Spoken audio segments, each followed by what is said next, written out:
Close your eyes for a moment, if you like. Picture the sun setting over a broken horizon. The sky is amber and rust, layered in colors that only exist in places where the air carries a little too much of everything. In the distance, the silhouette of something tall and ruined cuts into the fading light. A water tower, maybe. Or the skeleton of a building that was once full of noise and people and ordinary life. Now it is quiet. Now it is just shape against color, standing the way ruins always stand, patiently, without expectation, as if they have all the time that remains. This is the Fallout world. And it is, in its strange way, one of the most peaceful places ever designed.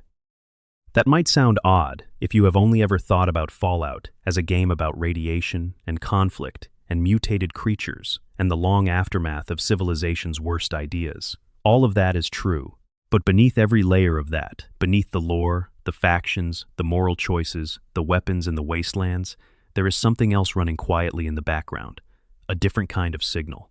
A frequency that only comes through when you slow down, when you wander without purpose, when you stop trying to complete the main quest and instead just walk. That frequency is curiosity. And the people who made these games, the writers, the designers, the programmers, the artists who spent years of their lives inside these virtual worlds, they embedded that curiosity everywhere. In corners you would never find on a guided walkthrough. In terminal entries nobody asked you to read. In the placement of a skeleton, a bottle, a child's toy, in exactly the right spot to reward whoever looked closely enough.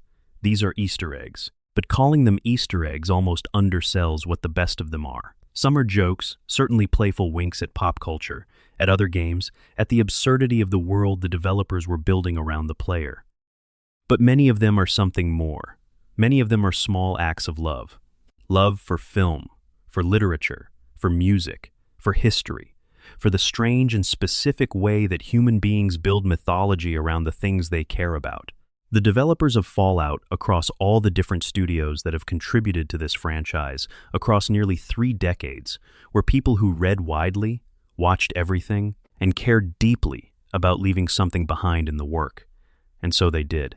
Tonight, or this morning, or this quiet afternoon, whenever you are listening to this, we are going to walk through that world together. We are going to move slowly. There is no urgency here, no combat, no resource management.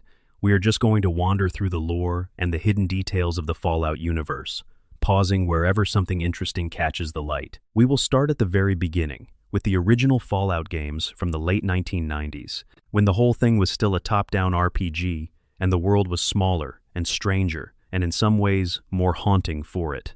We will move through Fallout 3, which brought the franchise into 3 dimensions and into the ruins of Washington, D.C., a city that carries so much symbolic weight that even its rubble felt meaningful. We will spend a long time in New Vegas, because New Vegas is the kind of game that repays close attention in ways that could fill several books. We will walk through the Commonwealth of Fallout 4, where the secrets are buried deep and the references run from ancient literature to contemporary cinema. We will visit Fallout 76 and find that even in the most unexpected corners of that game, there are things worth pausing for. And woven through all of it, we will talk about the human beings behind the screens, the people who placed these things, who wrote these notes, who rendered these particular objects in these particular places, and what those choices tell us about who they were and what they loved. This is a long journey. That is entirely the point. Let it carry you. Settle in. Let your breathing slow. The wasteland is wide, and we have all the time in the world. If you are watching this from somewhere quiet, a bedroom late at night, a couch on a rainy afternoon, somewhere halfway between awake and asleep, drop a comment below and tell us where you are and what time it is where you are. There is something genuinely lovely about knowing that people are listening to this from all over the world at all different hours, finding a little peace in the same strange place. And if this kind of content gives you something, if the slow wander through these worlds feels good, consider subscribing. There is more where this came from, and it will always be waiting for you. Part 1, Fallout 1 and 2, where it all began. The year is 1997. The game industry is in an interesting place. First-person shooters are beginning to dominate the cultural conversation in gaming. Real-time strategy games are having a golden moment. The RPG, the role-playing game, the genre of careful choices and long stories and worlds that rewarded patience, is alive but embattled, looking for new directions. Into this comes Fallout. Developed by Interplay's Black Isle Studios, the original Fallout was not the first post-apocalyptic RPG. It was not even the first game to use the special stat system, which had its roots in older tabletop traditions. But it arrived with a particular sensibility that felt immediately distinct.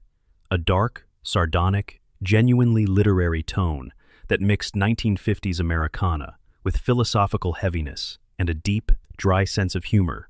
The game asked you to think about what survived when everything else was gone, not just physically, but culturally, psychologically. What instincts remained? What myths did people rebuild around the rubble? And from the very beginning, the developers of Fallout understood that the game's world was made richer by the things they hid inside it. The Easter eggs in the original Fallout are not decorative. They are part of the texture of a world that wants to feel inhabited not just by the player, but by all the human attention that went into building it.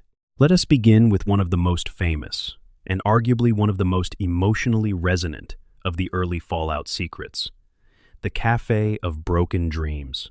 There is a special encounter in the original Fallout, a random map that can appear as you travel through the wasteland, called the Cafe of Broken Dreams. You stumble onto it without warning. The name appears on screen, and then you are standing before a small, half-ruined building in the middle of nowhere, surrounded by sand and silence. Inside, you find characters. But not ordinary characters. These are characters who, in a previous Interplay game, were the stars of their own story. The most significant of them is a small, scruffy dog sitting near the entrance. His name, when you examine him, is Dogmeat. Now, Dogmeat is also a companion in Fallout itself, a loyal dog who can join your party and follow you through the wasteland. But this Dogmeat, the one at the Cafe of Broken Dreams, is different. This one is sad. He is wandering here, displaced, abandoned by the narrative that gave him purpose. When you speak to him, and the game lets you speak to him, he tells you, in his way, that he is lost. His master from another game is gone. The world he inhabited is gone. He is in the wrong story. This is an Easter egg, but it is also something closer to a meditation on what it means to outlive your context. Dogmeat, at the Cafe of Broken Dreams, is a character untethered from his origin, trying to figure out where he belongs. And the player, encountering him there, has a choice. You can recruit him, take him with you, give him a new story. Or you can walk away, and he stays. The developers at Black Isle did not have to do this. They could have simply put Dogmeat in the main game and left it at that. Instead, they created a whole special encounter dedicated to the emotional life of a digital animal, to the idea that characters, even fictional ones, carry weight that persists beyond the story they were created for. There is more at the Cafe of Broken Dreams. A few other characters from older Interplay games are present, each one similarly displaced, similarly searching. One of them guards a leather jacket, a very specific leather jacket, the kind worn by Max Rokitansky in the original Mad Max film. You cannot simply take this jacket. The character who has it will fight you for it. And this small detail, this little piece of aggression defending a piece of film history, is its own kind of poetry. The jacket means something. It is not just an item. It is an artifact from a cultural moment that shaped the imaginations of the people who made this game, and they placed it in the world and made you fight for it to underscore the point. The Cafe of Broken Dreams is visited briefly. Most players who find it spend only a few minutes there, but its emotional logic echoes through the entire franchise. Fallout has always been, at its deepest level, a game about what things survive. What objects, what myths, what memories persist in a world where almost everything else has been destroyed. The Easter eggs of the early games are small demonstrations of this theme. The Guardian of Forever. Elsewhere, in the random encounter tables of the original Fallout, there is an encounter that references one of the most celebrated episodes of the original Star Trek television series. If you find it, you will come across what appears to be a large stone portal standing alone in the wasteland and nearby. A lone, hooded figure who speaks in a riddle-like manner, asking you to answer a question before you can pass. The portal, the Guardian, the riddle. These are all references to The City on the Edge of Forever, the 1967 Star Trek episode written by Harlan Ellison and widely considered one of the finest hours of science fiction television ever produced. In that episode, Captain Kirk and his crew encounter the Guardian of Forever, an ancient alien portal that allows travel through time and must make a terrible choice to preserve the future. The Fallout version is not a direct retelling. It is a wink, a knowing gesture toward the science fiction tradition that Fallout is part of and in conversation with. The people who made Fallout grew up on Star Trek. They watched it as children in the 1960s and 1970s, and it shaped what science fiction meant to them. The idea that the future was worth imagining, even worth visiting, even when it cost something. Placing this encounter in the wasteland of a post-apocalyptic game is a small act of tribute. It says, we know where this comes from. We remember where we came from. Fallout 2 and the special encounters. The sequel, Fallout 2, released in 1998, expanded the special encounter system dramatically. The development team had more time, more confidence, and apparently a tremendous amount of pop culture they wanted to reference. Some of the encounters in Fallout 2 are purely comedic. You might stumble across a crashed alien spacecraft, a small, primitive-looking UFO with a very confused extraterrestrial standing next to it. The alien carries a gun. If you are polite, the encounter passes without incident. If you are not, you get a weapon that will become a franchise staple. The Alien Blaster, a powerful, unusual energy weapon that fires distinctive yellow bolts, appears in some form in almost every Fallout game after this. What started as a joke, as a random encounter gag, became part of the DNA of the series. You might find the village of the Bridge Keeper, a Monty Python, and the Holy Grail reference, so specific and so lovingly executed that it stands as a small masterpiece of interactive homage. In the original film, the Bridge Keeper is a hooded figure who demands that travelers answer 3 questions before crossing a bridge. The questions are deceptively simple until they are not, and the punchline involves the Bridge Keeper being consumed by his own trap. In Fallout 2, you can find a similar figure, and if you choose to answer his questions incorrectly, the encounter plays out in exactly the way a Python fan would hope. The Fallout 2 development team clearly loved this sketch. They did not just reference it, they understood it well enough to reconstruct the logic of its humor in an interactive format. The joke works because the player can make the same mistake as the characters in the film, because the game lets you be the fool if you choose to be. There is something generous about that. A lot of game Easter eggs of this era simply rewarded recognition. You see the reference, you feel clever, you move on. The Bridge Keeper encounter rewards participation.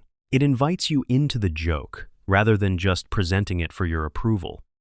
The talking head characters and film history. One of the design choices that makes the early Fallout games feel particularly inhabited is the use of what the developers called talking heads, detailed, animated portraits of important characters that appeared during key conversations.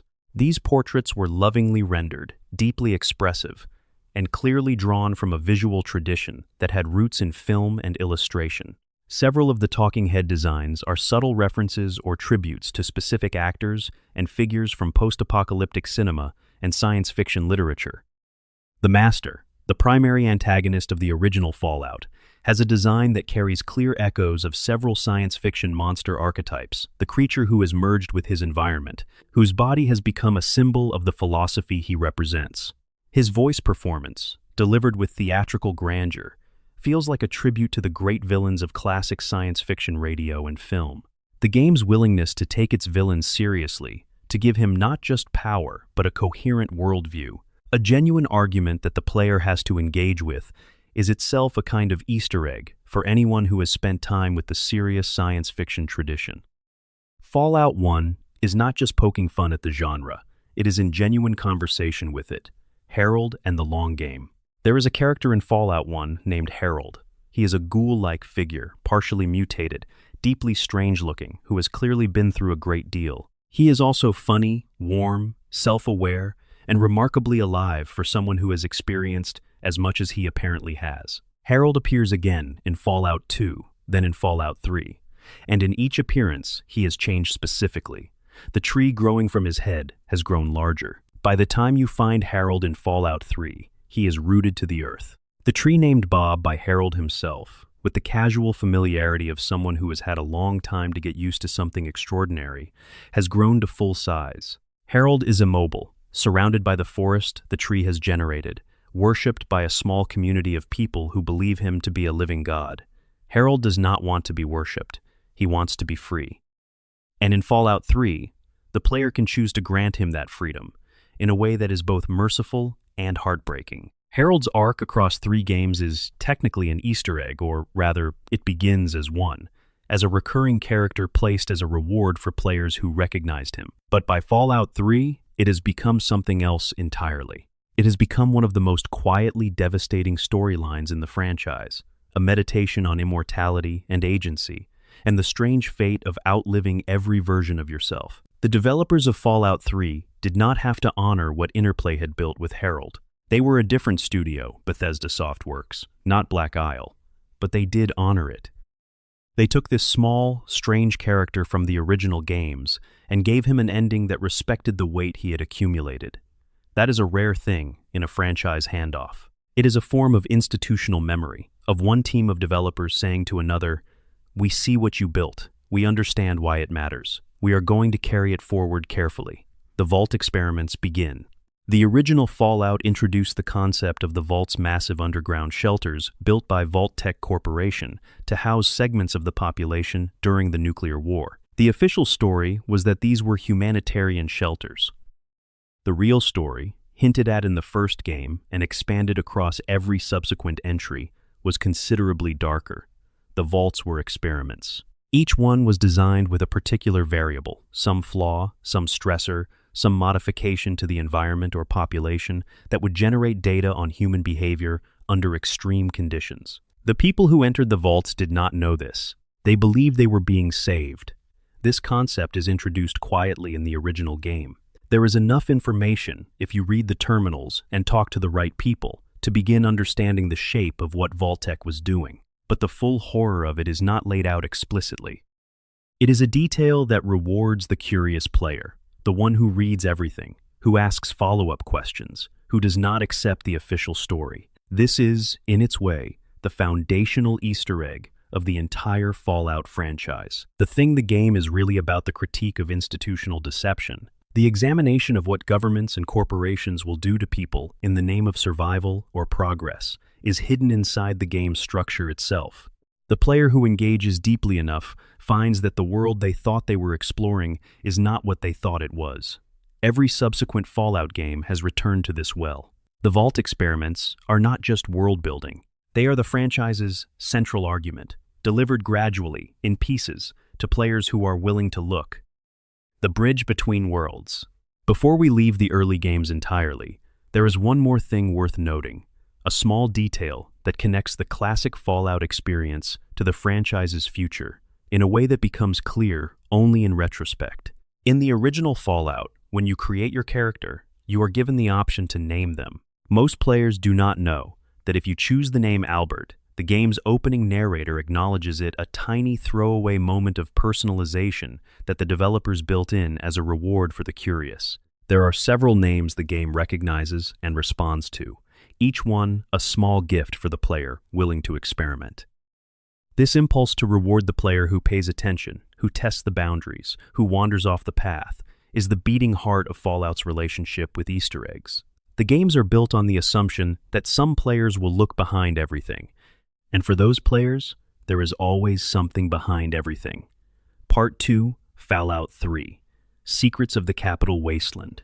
Washington, D.C. in ruins is an extraordinary concept. It is a city built entirely around the idea of permanence, of monuments, of marble, of institutions so weighty and so embedded in national mythology that they are supposed to outlast everything. The Capitol Building, the Lincoln Memorial, the Washington Monument, the Mall, that long open corridor between symbols of power and symbols of aspiration. These are the places that appear on the currency, on the textbooks, on the screens, when something important happens. They are designed to say, this is solid. This is lasting. This will be here long after you are gone. Fallout 3 takes all of that and breaks it. Not cruelly, not nihilistically, despite what a first glance might suggest. The ruins of the Capital Wasteland in Fallout 3 are rendered with a strange, sorrowful beauty sunlight, filtering through collapsed ceilings, monuments still standing but scarred, the bones of the city visible beneath centuries of decay. Bethesda Softworks, who developed this game and released it in 2008, understood that what they were building needed to feel like loss. The impact of the game depends on the player feeling the weight of what used to be here. And into this setting, they poured an extraordinary number of Easter eggs, references, and hidden details, more, arguably, than any game in the franchise before it. The McClellan Townhouse and Ray Bradbury. In the capital Wasteland, in a residential area, there is a house. It is not particularly remarkable from the outside, just another ruined pre-war structure among hundreds of others. But if you enter it and explore carefully, you will find something that stops you. The house belongs, according to the environmental storytelling scattered through it, to a family. And in this house, everything is still running. The robots are still active. The music is still playing. The pre-war routines are still being observed by automated systems that never received the signal to stop. You can walk through this house and watch mechanical approximations of a domestic life continuing, decades after any human life left this place. A Mr. Handy robot is still cooking. A Protectron is still going through its household protocols. The television is on. The radio is playing. And in the garden, another automated system is still tending the plants. The development team, in interviews and in later retrospective discussions, confirmed that this house was designed as a tribute to the work of Ray Bradbury, specifically to his short story, There Will Come Soft Rains, published in 1950 as part of the Martian Chronicles collection. In Bradbury's story, a fully automated house in the post-apocalyptic American West continues its daily routines after nuclear war has killed the family that lived there. The house makes breakfast for people who will never come down to eat it. It reads poetry to an empty room. It plays music to silence. It is one of the most quietly devastating pieces of science fiction ever written, and its central image of technology continuing, of systems persisting, of the domestic routine outliving the human beings it was designed to serve, is heartbreaking in exactly the way Fallout is heartbreaking. The developer who placed this in Fallout 3, Joel Burgess, has spoken about it publicly. He was a designer at Bethesda who loved Bradbury deeply and saw in Fallout 3 an opportunity to create an interactive version of that story's central image. The house is not labeled. There is no in-game text that says this is a tribute to Ray Bradbury. The game trusts the player to arrive at the recognition themselves, or to simply feel the weight of the place without knowing exactly why it is heavy. This is one of the finest Easter eggs in all of Fallout. It works on multiple levels, as a pop culture reference for players who know Bradbury, as a piece of environmental storytelling for players who do not, and as a pure emotional experience for anyone who simply walks through a house that is still trying to take care of people who are gone. The Dunwich Building and H.P. Lovecraft. In the southeastern part of the capital Wasteland, there is a location called the Dunwich Building.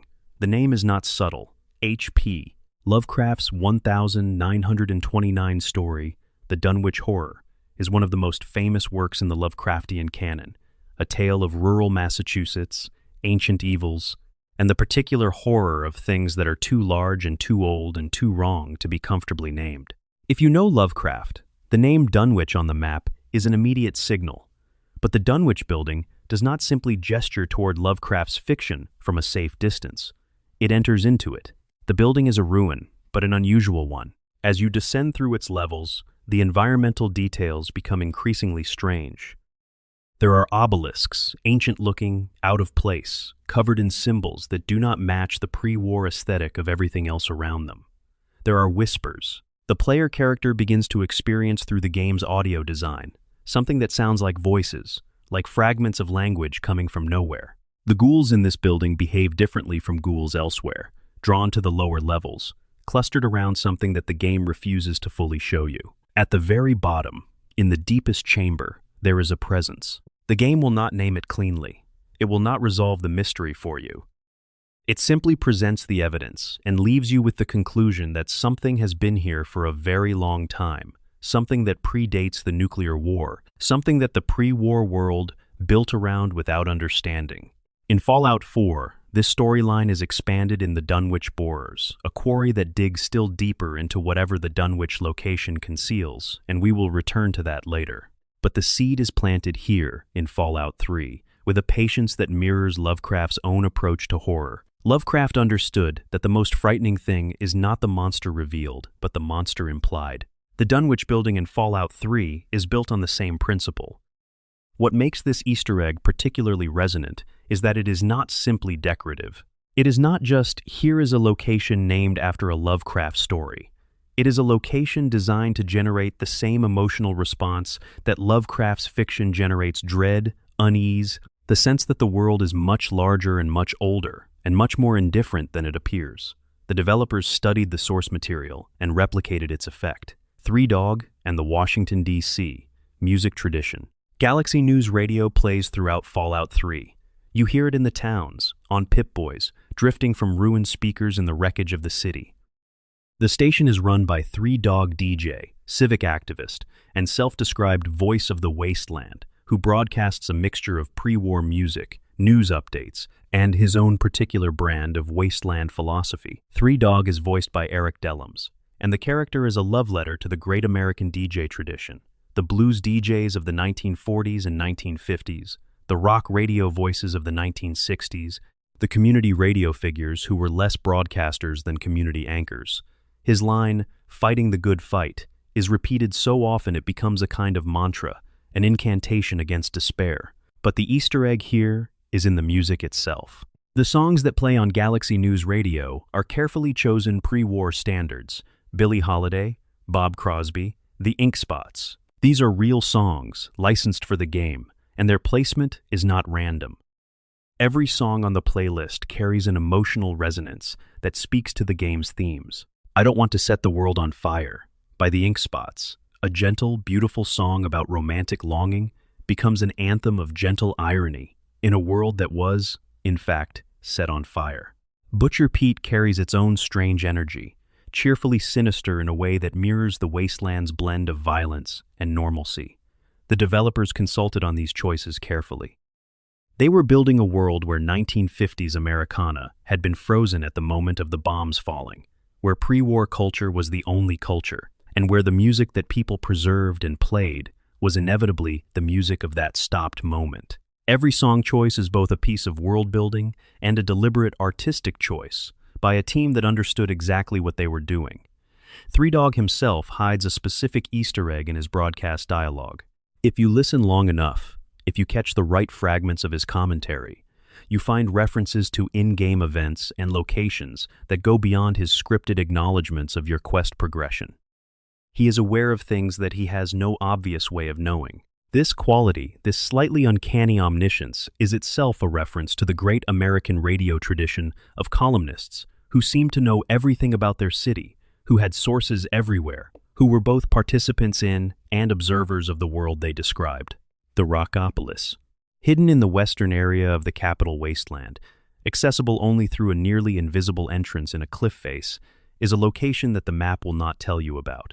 There is no quest marker pointing you here. There is no NPC who hands you a note with directions.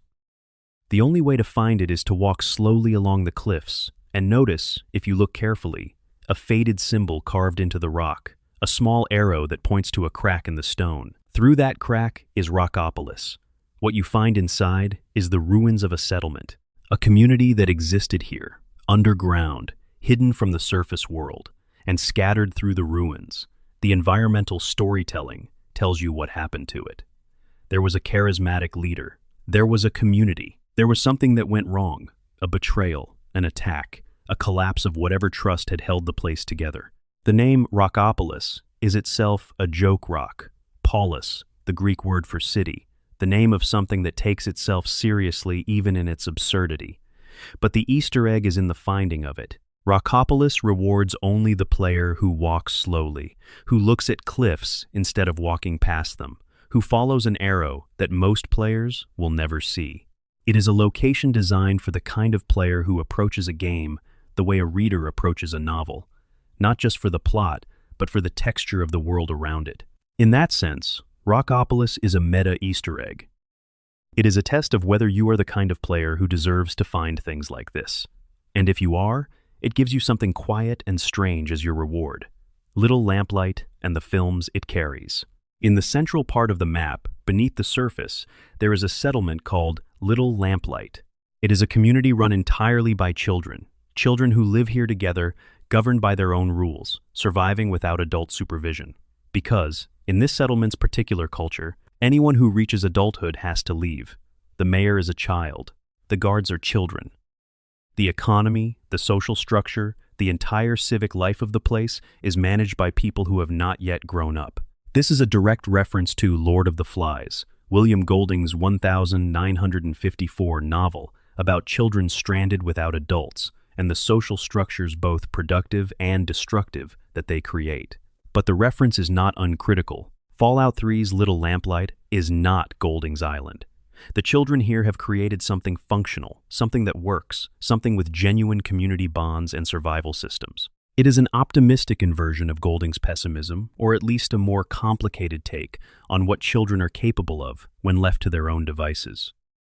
One of the children you can recruit as a companion later, a young man named MacCready, who is the mayor of Little Lamplight. When you first meet him, carries his own Easter egg. His name is a reference to Mac Reedy, the Kurt Russell character in John Carpenter's 1982 film, The Thing. The film is a study in paranoia and survival, set in an isolated Antarctic base where an alien creature can replicate any biological form. MacCready is a helicopter pilot who survives through pragmatism and wariness qualities that the young MacCready in Fallout 3 shares, even if his context is considerably less Antarctic.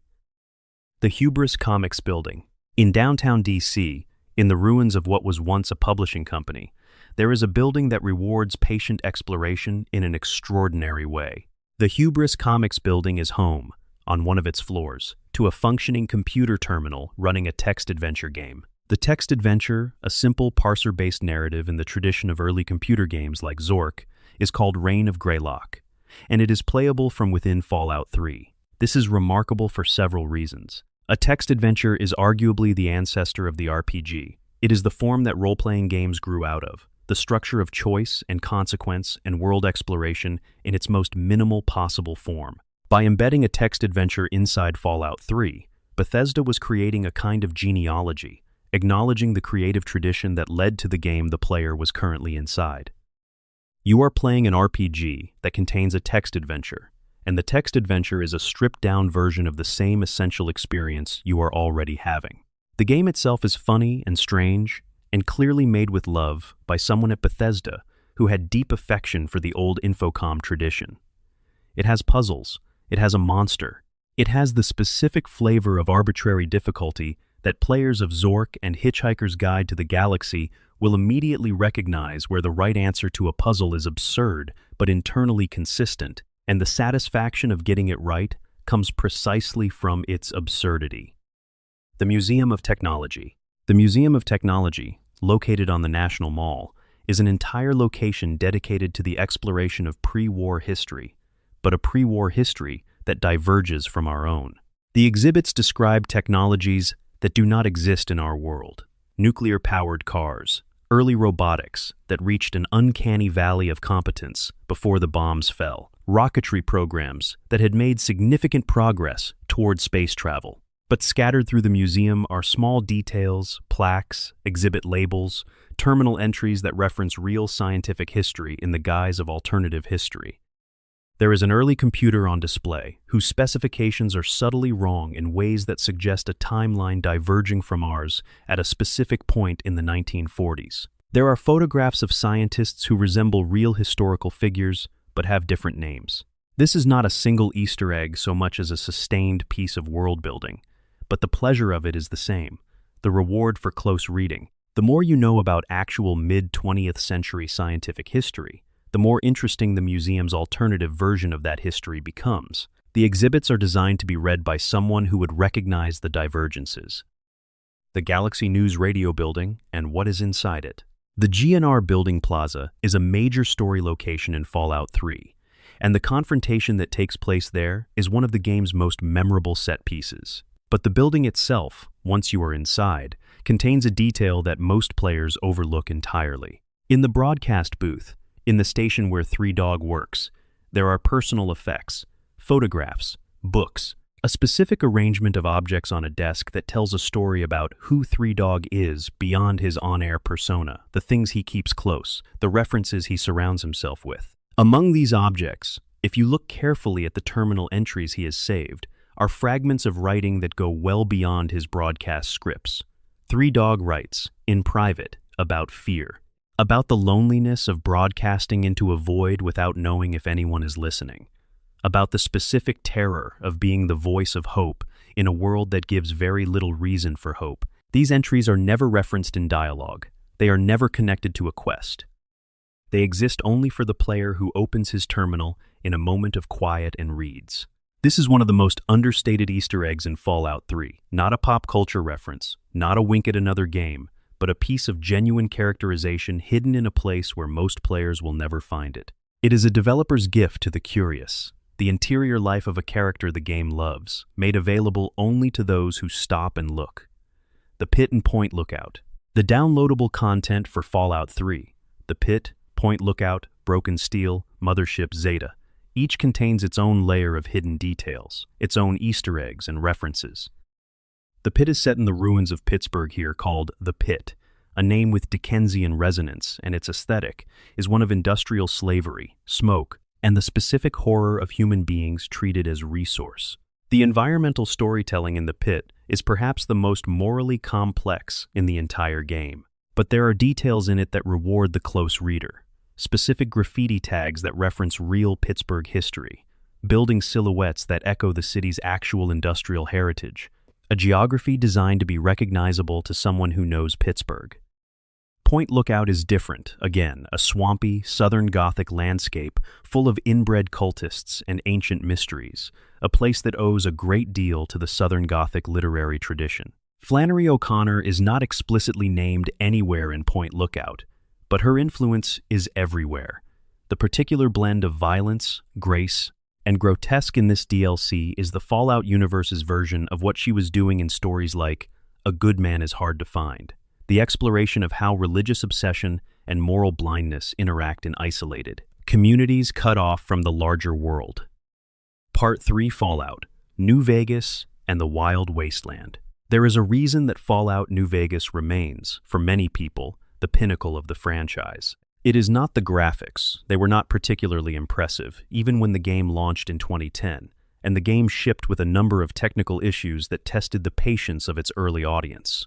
It is not the combat or the exploration, which are largely carried over from Fallout 3 with modest refinements. What makes New Vegas extraordinary is its writing, the density, the sophistication, the genuine care with which its world is constructed and its characters are rendered. New Vegas was developed by Obsidian Entertainment, a studio founded largely by veterans of Black Isle, the studio that made the original Fallout games. When Bethesda handed them the keys to a new Fallout entry, Obsidian brought back the sensibility of those original games, the dark humor, the moral complexity, the willingness to take ideology seriously and examine it without condescension, and applied it to the Mojave Desert and the city of Las Vegas. The result is a game packed with Easter eggs on a scale that rivals any other entry in the franchise. And at the center of all of it is a perk, a trait you can give your character at the beginning of the game that opens a door to a whole additional layer of the world. It is called Wild Wasteland. The Wild Wasteland trait. When you create your character in Fallout New Vegas, you are offered a selection of traits, optional modifiers, that add both a benefit and a drawback to your playthrough. Most of them are mechanical. Faster movement speed, but less health. Better skills with certain weapons, but worse with others. Wild Wasteland is different. Its description says, simply, that it brings the weirder side of the wasteland into your game. It has no practical combat or survival implications. What it does is unlock a whole set of unique encounters, modified dialogue, and alternative events that are invisible to players without the trait. With Wild Wasteland active, the game becomes a different kind of experience. Not a better or worse game mechanically, but a game more willing to wink at you, to step slightly outside the fiction and acknowledge the traditions it is playing within. The Indiana Jones Refrigerator. In the far southeastern corner of the Mojave, in a location that most players have no reason to visit unless they are exploring comprehensively. There is a refrigerator sitting alone in the desert. Near it, there is a skeleton. This is a reference to one of the more controversial moments in the Indiana Jones film franchise, the scene in Kingdom of the Crystal Skull, released in 2008, in which Indiana Jones survives a nuclear test blast by hiding inside a lead-lined refrigerator. The scene was widely criticized as an example of cinematic implausibility, and the phrase "nuking the fridge" entered popular culture as a synonym for a moment where a beloved franchise stretches believability past its breaking point. The Fallout, New Vegas version of this encounter, accessible only with Wild Wasteland active, places a skeleton next to the refrigerator. The implication is clear. Someone tried it without the benefit of fictional plot armor. The joke is dry, precise, and delivered entirely through environmental storytelling. No dialogue, no explanatory text. You see the fridge, you see the skeleton, you understand. This is the Wild Wasteland trait at its best, using the visual language of the game world to make a specific, well-observed joke for a specific kind of player. The holy hand grenades. In another Wild Wasteland encounter, scattered in a specific location, you can find a set of holy frag grenades. These are a reference to Monty Python and the Holy Grail, specifically the Holy Hand Grenade of Antioch scene, in which a holy relic is used to dispatch a deadly rabbit, and the instructions for its use are read from a book that manages to make the simple act of counting to 3 into an extended theological exercise. The grenades in Fallout, New Vegas, look exactly as you would imagine, a holy grenade to look golden, ornate, shaped like a hand grenade, but decorated in the manner of sacred medieval artifacts. They are functionally powerful, and their description, when you examine them, echoes the language of the film in ways that are deeply satisfying to anyone who has memorized the relevant Python material. But Monty Python does not appear only once in New Vegas. The development team, many of whom are of a generation for whom Python was formative, scattered references throughout the game. In Cottonwood Cove, a location with its own dark history, there is graffiti on a wall that reads Romanes eunt domus, the grammatically incorrect Latin from the "What have the Romans done for us" scene in Monty Python's Life of Brian. The joke here is layered. The graffiti is incorrect, and in the film, the scene involves a Roman soldier forcing Brian to correct his own subversive message for hours until it is grammatically perfect. The Fallout graffiti is deliberately, purposefully wrong in exactly the way the original joke requires. Elsewhere in the game, there is an encounter with a group of characters who appear to be high-level threat enemies at first glance, until you get close enough to realize that they are carrying absurd weapons and their names suggest something deeply silly. These are the Fallout version of the Knights, who say "knee," or some similarly Python-inflected encounter with adversaries who turn out to be ridiculous. The game does not wink at you about this. It simply presents it and trusts you to recognize it. Owen and Baru. In the Mojave Desert, in the base game without Wild Wasteland required, there are 2 skeletons at a burned homestead. They are positioned near a small moisture farm, a small agricultural installation trying to draw water from the desert air. Their names, if you look at the map location label and the environmental details, are not given explicitly, but the configuration is unmistakable. 2 people, a small farm, burned to nothing in a desert. Anyone who has seen Star Wars, specifically the moment in A New Hope when Luke Skywalker returns home to find the burning remains of his aunt and uncle's homestead, will recognize exactly what this is. Owen and Baru Lars are the characters in Star Wars. In the film, their death is the inciting incident that sends Luke permanently toward his destiny. The moment when staying home becomes impossible, because home no longer exists. The Fallout, New Vegas version of this moment, is quiet and largely incidental. You can walk past it entirely without registering what it is. But for the player who stops and looks, who recognizes the configuration of the bones and the burned structure and the particular quality of desert silence around it, the reference lands with a force that goes beyond mere recognition. Because in Fallout, everyone has lost their home. Everyone is living in the aftermath of a catastrophe that burned everything down. The Luke Skywalker moment, here, is not a backstory for a single character. It is the collective backstory of every living person in the Mojave. This is the highest form of Easter egg. Not a reference that sits on top of the game world, but one that sinks into it, that means something because of where it is placed, that becomes more than its source material by being part of this particular world. Mr. New Vegas and Wayne Newton. The radio station of New Vegas is Radio New Vegas, and its DJ is a smooth, warm, gracious voice named Mr. New Vegas. He plays music, jazz, and pre-war standards, largely, and delivers commentary on the state of the Mojave, with the particular cadence of a lounge entertainer, cheerful, slightly detached, professionally pleasant in a way that is somehow more comforting than genuine warmth. Mr. New Vegas is voiced by Wayne Newton. If you do not know who Wayne Newton is, the reference is simply, there is a celebrity voicing this character. But if you do know, if you are aware, that Wayne Newton was, for decades, the quintessential Las Vegas entertainer, the man who was so synonymous with Las Vegas that his presence there required no explanation, who performed there for more consecutive years than almost any other act in the city's history, then the casting is exquisite. Radio New Vegas is narrated by the voice of Las Vegas itself. The character's name, Mr. New Vegas, is not a disguise at all. It is exactly what it says. The development team clearly understood that the success of this choice depended entirely on the listener. For someone who knows nothing about Wayne Newton, it is just a pleasant radio voice. For someone who knows, it is a perfect joke, so on the nose that it wraps back around to being an act of genuine love for the city the game is set in. Seymour and Futurama. In the Good Springs Cemetery, the small graveyard near the game's opening town, the first place most players visit in New Vegas, there is a dog's grave. The grave is marked with a headstone. The name on the headstone is Seymour. This is a reference to Futurama, specifically to Jurassic Park, the episode of that animated series that is widely considered one of the most emotionally devastating pieces of animated television ever produced. In that episode, Fry discovers the fossilized remains of his dog Seymour, a dog he had before, being accidentally frozen for 1,000 years. The episode's final minutes reveal, through a wordless flashback, that Seymour waited for Fry to come home for the rest of his life. Placing Seymour's name on a grave in Fallout, New Vegas is a tiny thing. It takes up almost no space in the game world. Most players walk through Good Springs Cemetery without reading every headstone.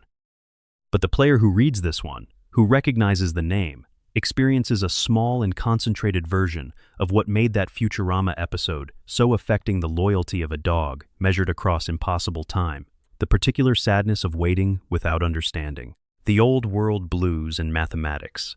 The Old World Blues DLC for New Vegas is set in a research facility, the Big MT, a think tank that before the war conducted experiments of staggering ambition and questionable ethics. The researchers at Big MT were brilliant, obsessive, and not particularly interested in the normal rules of either science or human welfare. The scientists you encounter in Old World Blues are now disembodied brains. Their bodies were removed, preserved, and the brains placed in robotic containers. They are still working. They are still arguing with each other. They are still conducting research into questions that have been rendered absurd by the apocalypse, but which they cannot stop pursuing, because pursuit is what they are. Their names are 0, 8, and in the most obvious reference, Klein, Dr. Klein. The others have names that are numerical designations, which is itself a reference to the tradition in mathematics of using letters and numbers to denote precise values. 0, 8, and Klein. The Klein bottle is a mathematical surface with no distinct inside or outside, a topology that exists in theory but cannot physically exist in three-dimensional space without self-intersection. The other scientists' names are similarly taken from mathematical and scientific nomenclature. The joke is that these are people so deeply invested in abstract thinking that their identities are mathematical concepts. But the deeper joke, the one that pays off over the course of the DLC's storyline, is that the most dangerous thing about these scientists is not their weapons or their experiments, but their inability to see the real consequences of their own thinking. They are brilliant in theory and catastrophically blind in practice. They are named after abstract structures because they relate to everything as abstraction. This is a complex Easter egg. It requires that the player knows something about mathematics, and it rewards that knowledge with a satirical argument about the danger of pure intellect separated from moral imagination. It is a piece of embedded literary criticism, delivered entirely through character naming and behavior. The Helios 1 passwords. At the Helios 1 solar energy plant, a key location in New Vegas where the player can choose to restore a massive pre-war energy system, there is a computer terminal that requires a password to access certain functions. The password choices, if you encounter them through skill checks and terminal hacking, include a specific word. That word, or variants of it, depending on the terminal references. The 1992 film, Sneakers, a thriller about computer security and the power of cryptographic systems. In the film, the central MacGuffin is a device that can break any encryption, and one of the film's central ideas is that the most dangerous secrets are not necessarily the ones that require the most technical knowledge to protect, but the ones that are hidden in plain sight. Helios 1 in New Vegas is a system of enormous power that the player can direct toward different ends, one of which is a devastating weapons strike, another of which is a generous distribution of power across the Mojave. The choice of which way to direct it is one of the game's pivotal moral decisions. Embedding a reference to a film about the ethics of information power inside this very decision point is not accidental. The developers are flagging the connection between the dilemma in the game and the dilemma in the film: power. This total demands a moral framework to direct it responsibly: the boomers and the airplane. The boomers are a faction in New Vegas, a group of people who have built their community around the old Nellis Air Force Base in the north of the map. They are isolationists, somewhat paranoid, possessive of their territory to a degree that makes approaching them genuinely dangerous. They also love explosives more than almost anything else in the world. Their relationship with the airplane that lies at the bottom of Lake Mead, a Catalina PBY flying boat from the Second World War era, is one of the most elaborate optional questlines in the game. The player can, if they choose, help the boomers salvage the plane from the lakebed and restore it to flying condition. The plane itself is an Easter egg. The Catalina flying boat was a real aircraft, and its most celebrated role in real history was as a search and rescue and reconnaissance aircraft in the Pacific theater of World War II. Placing one at the bottom of a lake, in the Nevada desert, in the Fallout timeline, where the war went differently and the technology froze at a different point, is a gesture toward real aviation history, and the quest to restore it, which involves underwater exploration and careful recovery work, is a tribute to the real archaeology of war, the painstaking work of recovering and preserving physical objects from the past, of treating the material remains of history with the care they deserve. Fallout, New Vegas, and the nature of choice. Before we move on from New Vegas, there is one more Easter egg worth discussing. Not a specific reference or hidden object, but a structural feature of the game that functions as a kind of meta-commentary on the franchise itself. At the end of Fallout, New Vegas, after the final battle at Hoover Dam, the game delivers a slideshow narrated by Ron Perlman, the narrator of the franchise's famous opening line, "War. War never changes," describing the fates of every major faction and character based on the decisions the player made throughout the game. Some of these endings are positive, many of them are mixed, some of them are outright bleak.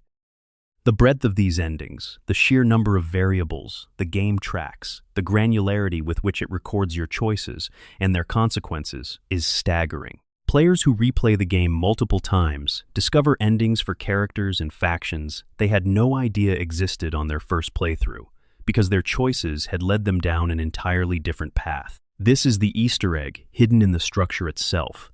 The game is more complete than any single playthrough can reveal. The full picture requires multiple visits, multiple choices, multiple perspectives. The developers built a world that no single player could fully inhabit, and hid in that incompleteness the implication that perspective is always partial, that every story you tell about the Mojave is only one possible story, and the others are always present, just out of reach. Part 4, Fallout 4, The Commonwealth's Hidden Depths. Boston is a city with a long memory. Even before the bombs fell in the Fallout universe, Boston carried the weight of history in a way that few American cities could match. It was a place of revolution, of intellectual life, of the particular kind of civic pride that comes from being present at the founding of something. Harvard. MIT, here, reimagined, as the Commonwealth Institute of Technology, the Old North Church, Bunker Hill, the Freedom Trail. These are not just tourist landmarks. They are the bones of a specific American mythology, and that mythology is woven into the geography of the city so deeply that it persists even in ruin. Fallout 4, released in 2015 by Bethesda Softworks, chose this city deliberately. The Commonwealth, the post-apocalyptic version of Greater Boston, is a setting that rewards historical literacy in ways that go far beyond simple Easter eggs. But there are also, scattered through the rubble, a remarkable number of specific references, tributes, and hidden details for the player willing to look. The Dunwich Borers, going deeper. We touched on the Dunwich building in Fallout 3. In Fallout 4, the Lovecraftian thread running through the franchise is developed further and given considerably more depth. The Dunwich Borers is a quarry, an active drilling site operated by raiders located in the northeastern part of the map. On the surface, it appears to be simply a raider camp with some interesting terrain. But as you descend into the quarry's depths, the game begins to unspool something that has been building since Fallout 3. The deeper you go, the stranger the details become. There are steles, large stone pillars covered in pre-human markings set at intervals through the underground. There is a pool of black water at the very bottom that the raiders who work here clearly fear and revere simultaneously. And there are holotape recordings left by a foreman who documented what happened when the drilling reached a certain depth, when they found something that should not have been there. Something old, something that the workers began to dream about. The recordings escalate. The foreman's tone shifts from professional to frightened to reverent to finally something that is not quite any recognizable human state. The final recording, found at the deepest level, describes what he saw in the pool, and it is written in the specific mode of Lovecraftian horror. The description that collapses under the weight of what it is trying to describe, the narrator reaching for language that does not quite fit the thing he is trying to name. Lovecraft's central insight, that the horror of the ancient and the alien is not that it is malevolent, but that it is indifferent, that it does not notice us at all, except perhaps as brief and insignificant perturbations in a pattern too vast for us to perceive, is embedded in the design of Dunwich Borers. The thing in the pool at the bottom of the quarry has been here since before human history. The nuclear war is barely a punctuation mark in whatever story it is part of. And the player, standing at the edge of that pool in the deepest chamber of the facility, is genuinely small in a way that very few game environments manage to communicate. The Cabot House. In the northern part of the map, in a neighborhood of elegant pre-war architecture, there is a house that is different from its neighbors. Not immediately different, it looks like a well-preserved example of the New England colonial style that dominates the residential areas of the Commonwealth. But the family inside it has a story that stretches back much further than the nuclear war.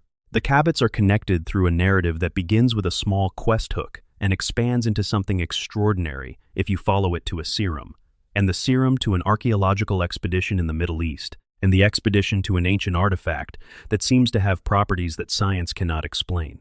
The family matriarch, Wilhelmina Cabot, has been alive for significantly longer than she should be. Her children are similarly preserved.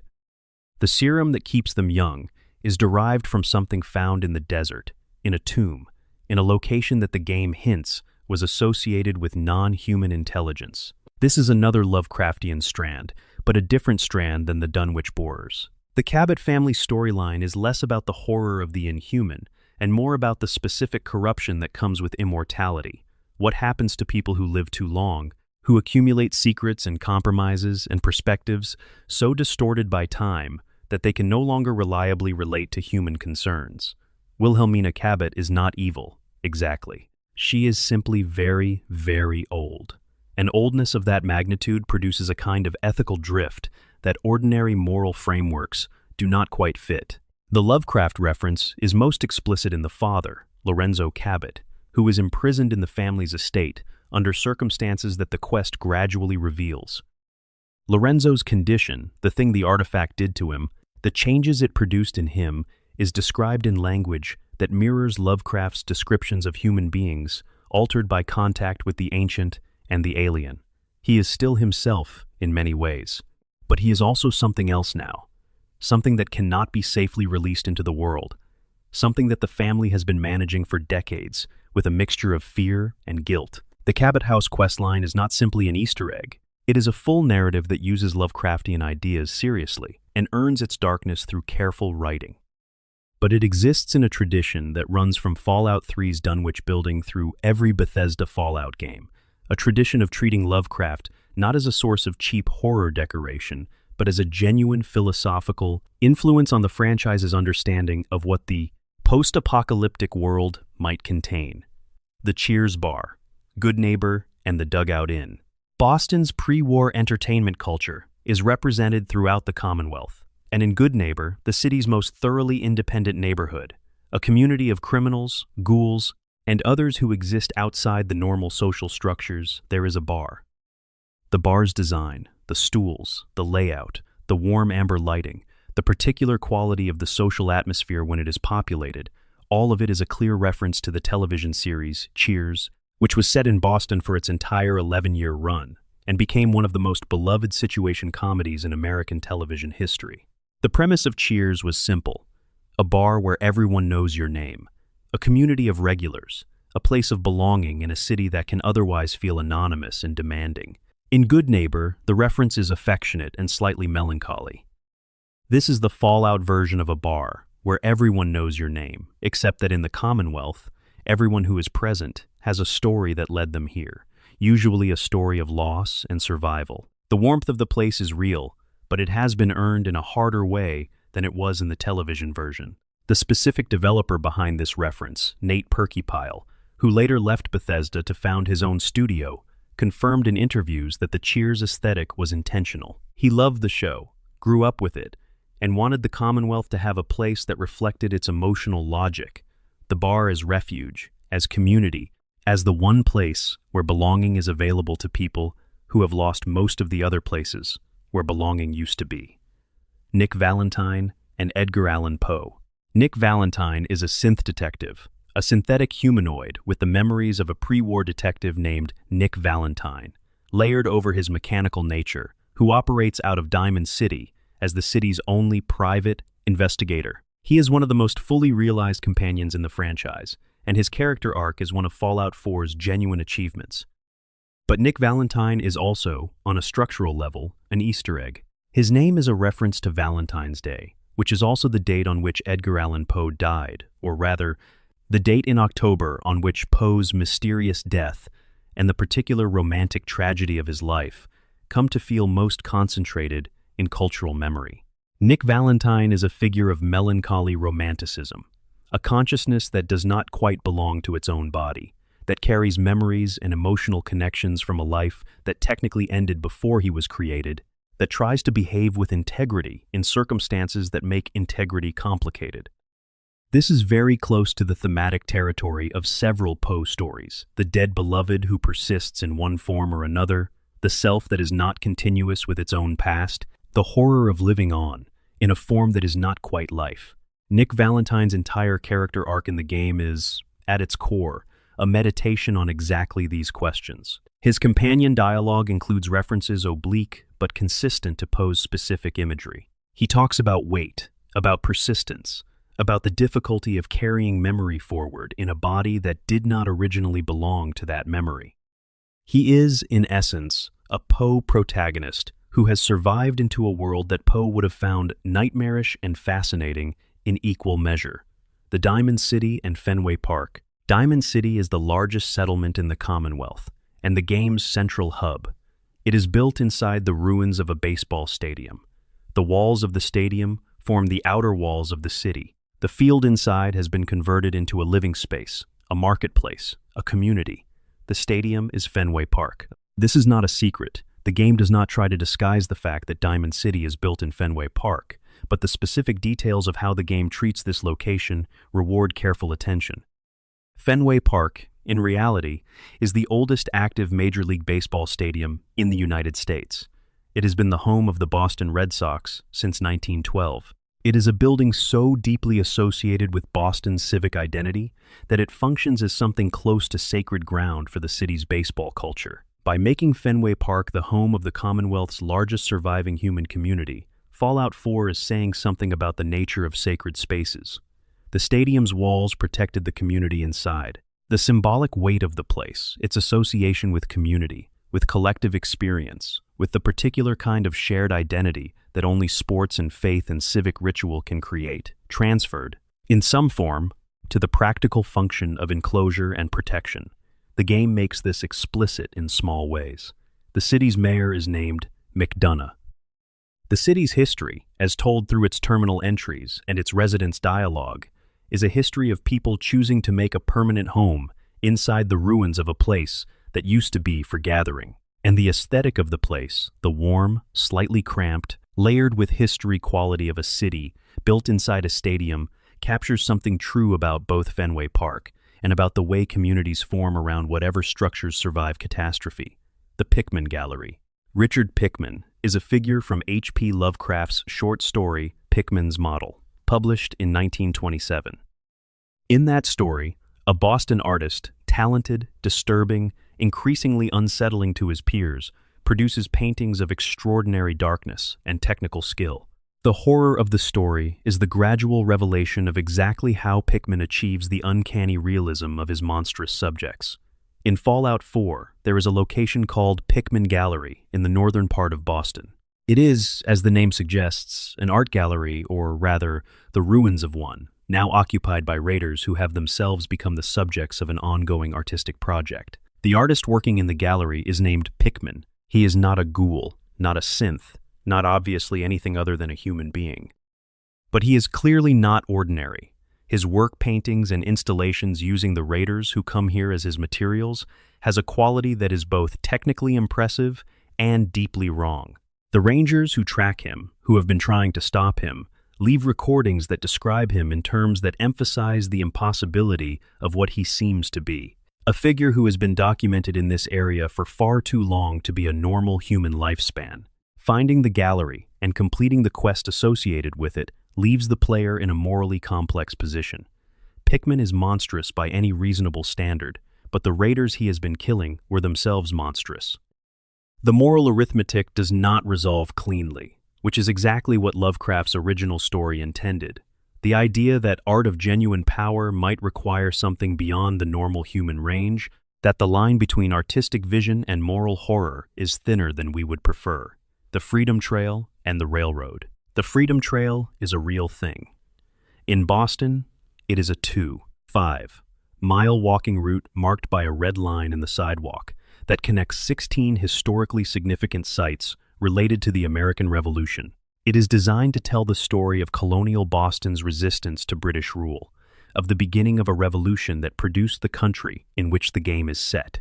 In Fallout 4, the Freedom Trail still exists. The red line is still visible, threading through the ruins of the city, and following it leads to the railroad, the game's faction dedicated to freeing synthetic humans from slavery. The symbolism is entirely intentional.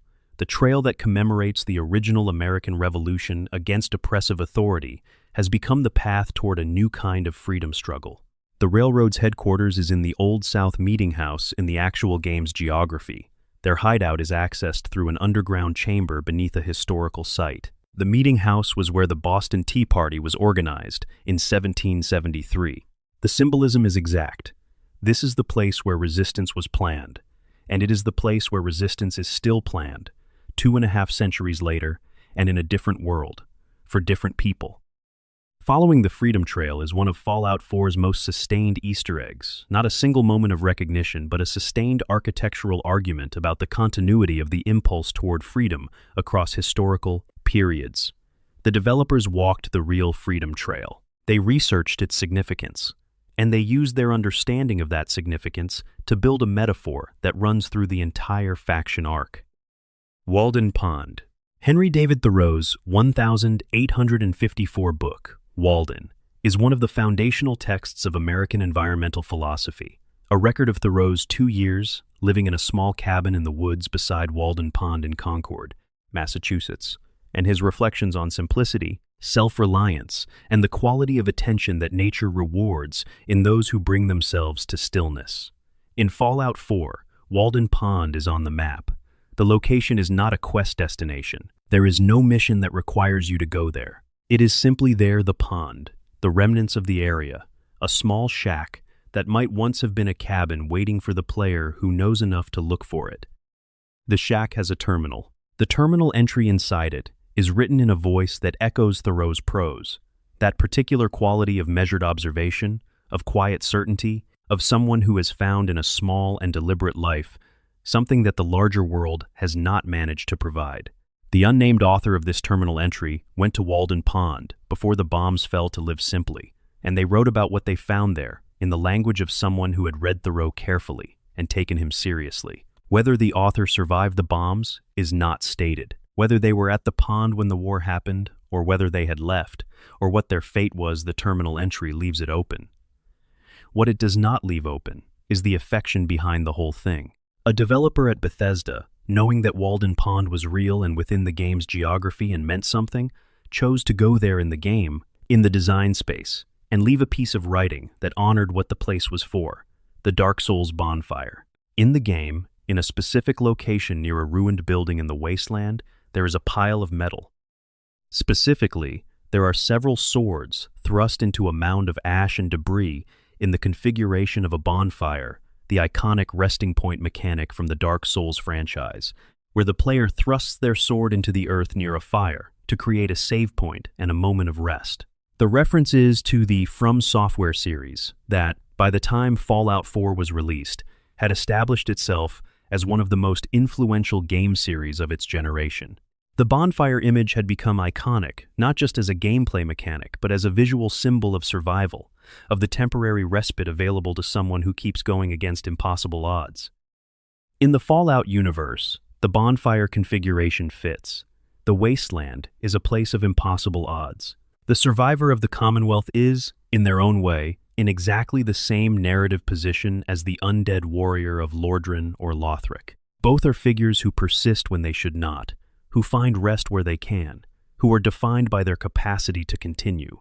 The Easter egg here is a gesture of solidarity between franchises, a nod from one survival-focused game universe to another. And it lands with particular force, because the connection it draws between the aesthetic of dark fantasy survival and the aesthetic of post-apocalyptic survival turns out to be real. Both genres are about the same thing at root, the question of what it takes to keep going. The USS Constitution and the Minuteman connection. In the harbor district of Boston, there is a ship, the USS Constitution, sitting impossibly on top of a building, clearly having been placed there by circumstances that the game will explain if you approach and speak to the Protectron crew still operating it. The USS Constitution is a real ship. It is, in fact, the oldest commissioned naval vessel afloat in the world, currently docked in the Charlestown Navy Yard in Boston. It dates from 1797. It has survived numerous wars and centuries of history. In Boston, it is a civic treasure. In Fallout 4, it has been commandeered by a crew of malfunctioning robots who launched it into the sky, where it collided with the building it now sits on. The humor here is gentle and affectionate, this sacred object of Boston history, treated with absolute seriousness by the robots who crew it, has ended up in the most undignified possible position through a sequence of events that was technically executed flawlessly, but practically disastrous. The quest associated with it, in which the player can help the robots attempt another launch, is one of the game's most purely comedic moments. But it is comedy grounded in genuine affection for the real object it references. The developers who built this clearly knew the USS Constitution, its history, and the reverence with which Boston regards it. The joke works because the respect underneath it is genuine. Part 5 Fallout, 4 DLC, Far Harbor, Nuka World, and Automatrone. The downloadable content for Fallout 4 expanded the game in directions that each carried their own distinct sensibility, their own palette, their own emotional register, their own layer of hidden details. Far Harbor, the fog and the island. Far Harbor, the most substantial of Fallout 4's DLC expansions, is set on a heavily fictionalized version of Mount Desert Island off the coast of Maine. The real island is home to Acadia National Park, among the most beautiful landscapes on the eastern seaboard, a place of rocky coastline, dense spruce forest, and a particular quality of northern light that has attracted artists and naturalists for over a century. In Far Harbor, the island is perpetually enveloped in a radioactive fog. The fog is not just an atmospheric choice, it is a mechanic, a persistent environmental hazard that makes travel dangerous and makes the island feel genuinely alien even though its geography echoes something recognizable. The fog hides things. It softens edges. It makes the world uncertain in ways that suit the island's central narrative. The central settlement, Far Harbor itself, is a fishing community that has survived by staying close to the shore and keeping careful watch on the fog. These are people defined by their environment, by living in proximity to something dangerous they cannot control, by the particular resilience of maritime communities that have always understood that the sea is a force that does not negotiate. The references in Far Harbor are literary and folkloric. The island carries traces of Maine Gothic, the Stephen King tradition of finding horror in the specific landscape of New England, in its isolation and its particular quality of darkness. King has set much of his work in Maine, not despite, but because of its bleakness, the long winters, the small communities, the sense of a place that is beautiful and inhospitable in equal measure. The Children of Atom faction in Far Harbor, a religious group who worship the atom bomb as a divine force, who regard radiation as a form of grace, are one of the game's most carefully rendered ideological communities. They are not simply evil, which would be easy. They are true believers, people whose theology makes internal sense, who have found in the most destructive force in human history a framework for meaning and community and purpose. This is not a glib reference. It is a serious examination of how human beings construct meaning out of catastrophe. The Acadia Synth community and Westworld. On the highest point of the island, hidden from the settlements below, there is a community called Acadia. It is a refuge for synths, synthetic humans, who have escaped from the Institute and are trying to live autonomous lives out of reach of their creators. Their leader is Dima, a synth of unusual age and unusual capability, who has lived on the island long enough to accumulate a history and a philosophy. Dima is, in many respects, the most morally complex character in Fallout 4, a figure whose good intentions have led him to actions that the player must evaluate without easy guidance. The setup of Acadia artificial beings, escaped from their creators, building an autonomous community on a remote island, led by a figure who poses existential questions about consciousness and identity, clearly carries echoes of Westworld, both the original 1973 film and the HBO series that began development around the same time as Far Harbor. Both narratives use artificial consciousness as a vehicle for examining what personhood requires, what freedom means for beings whose existence was designed and controlled, and what obligations their creators incur by bringing them into being. Dima's personal history, revealed gradually through exploration and conversation, is the island's central mystery. And its resolution, the choice the player must make about what to do with what they learn, is one of the most genuinely difficult moral decisions in the franchise. There is no clean answer. Every path through it involves a cost that feels real. Nuka World and the archaeology of consumer culture. Nuka World is a theme park, a pre-war amusement park built around the Nuka-Cola brand, the franchise's fictional soft drink that has been a recurring environmental detail since the earliest games. In Nuka World, the game takes the Nuka-Cola Easter egg, which began as a simple Coca-Cola parody, and develops it into a sustained meditation on consumer culture, brand mythology, and the extraordinary persistence of advertising. The park is divided into themed zones: Nuka Town, USA, the Galactic Zone, the Dry Rock Gulch, Safari Adventure, the Kitty Kingdom. Each zone has its own distinct aesthetic, its own pre-war vision of what entertainment and aspiration looked like, and each one is now in ruins, inhabited by raider factions who have made these fantasy environments their home. The Easter eggs in Nuka World are primarily references to real theme parks and consumer culture moments of the 20th century. The aesthetic of the Galactic Zone rockets, stars, the vision of a space-age future, as imagined from the 1950s and 1960s, echoes the Tomorrowland aesthetic of early Disneyland. The Safari Adventure Zone echoes the animal parks and colonial adventure attractions that were popular throughout the mid-20th century. These are not specific references so much as sustained engagements with the cultural history of what a theme park meant, what aspirations it encoded, what vision of America it projected. There is a specific Nuka-Cola variant called Nuka Dark that is found only in the park, a rum-based soft drink in the Nuka-Cola line. Its flavor description references the specific quality of nostalgia. It tastes like something you remember differently than it actually was, like the gap between how a place looked in your memory and how it looked when you went back. This is a small moment of genuine poetry in a game that contains a great deal of it. The quantum collectible bottles. Scattered throughout the park and, in smaller numbers, throughout the entire Fallout 4 game world are Nuka-Cola quantum bottles. These glow blue. They are rare. They are the only currency the Nuka World vending machines still accept. But Nuka-Cola Quantum was a real thing. In 2008, Bethesda partnered with Jones Soda Company to produce a limited run of an actual Nuka-Cola Quantum drink, a blueberry-flavored, mildly irradiated looking. It was tinted electric blue with a food-safe dye derived from seaweed. Soft drink, sold exclusively at Target stores as a tie-in for Fallout 3. It was sold in limited quantities, it sold out quickly, and it became a collector's item for Fallout fans. The presence of Nuka-Cola Quantum as a specific item in the game, with its distinctive blue glow and its in-universe lore about the radioactive isotope that gives it its color, is an Easter egg that runs between the real world and the game world. It is a fictional product that briefly became real, and whose real-world existence adds a layer of affection to every in-game encounter with the glowing blue bottle.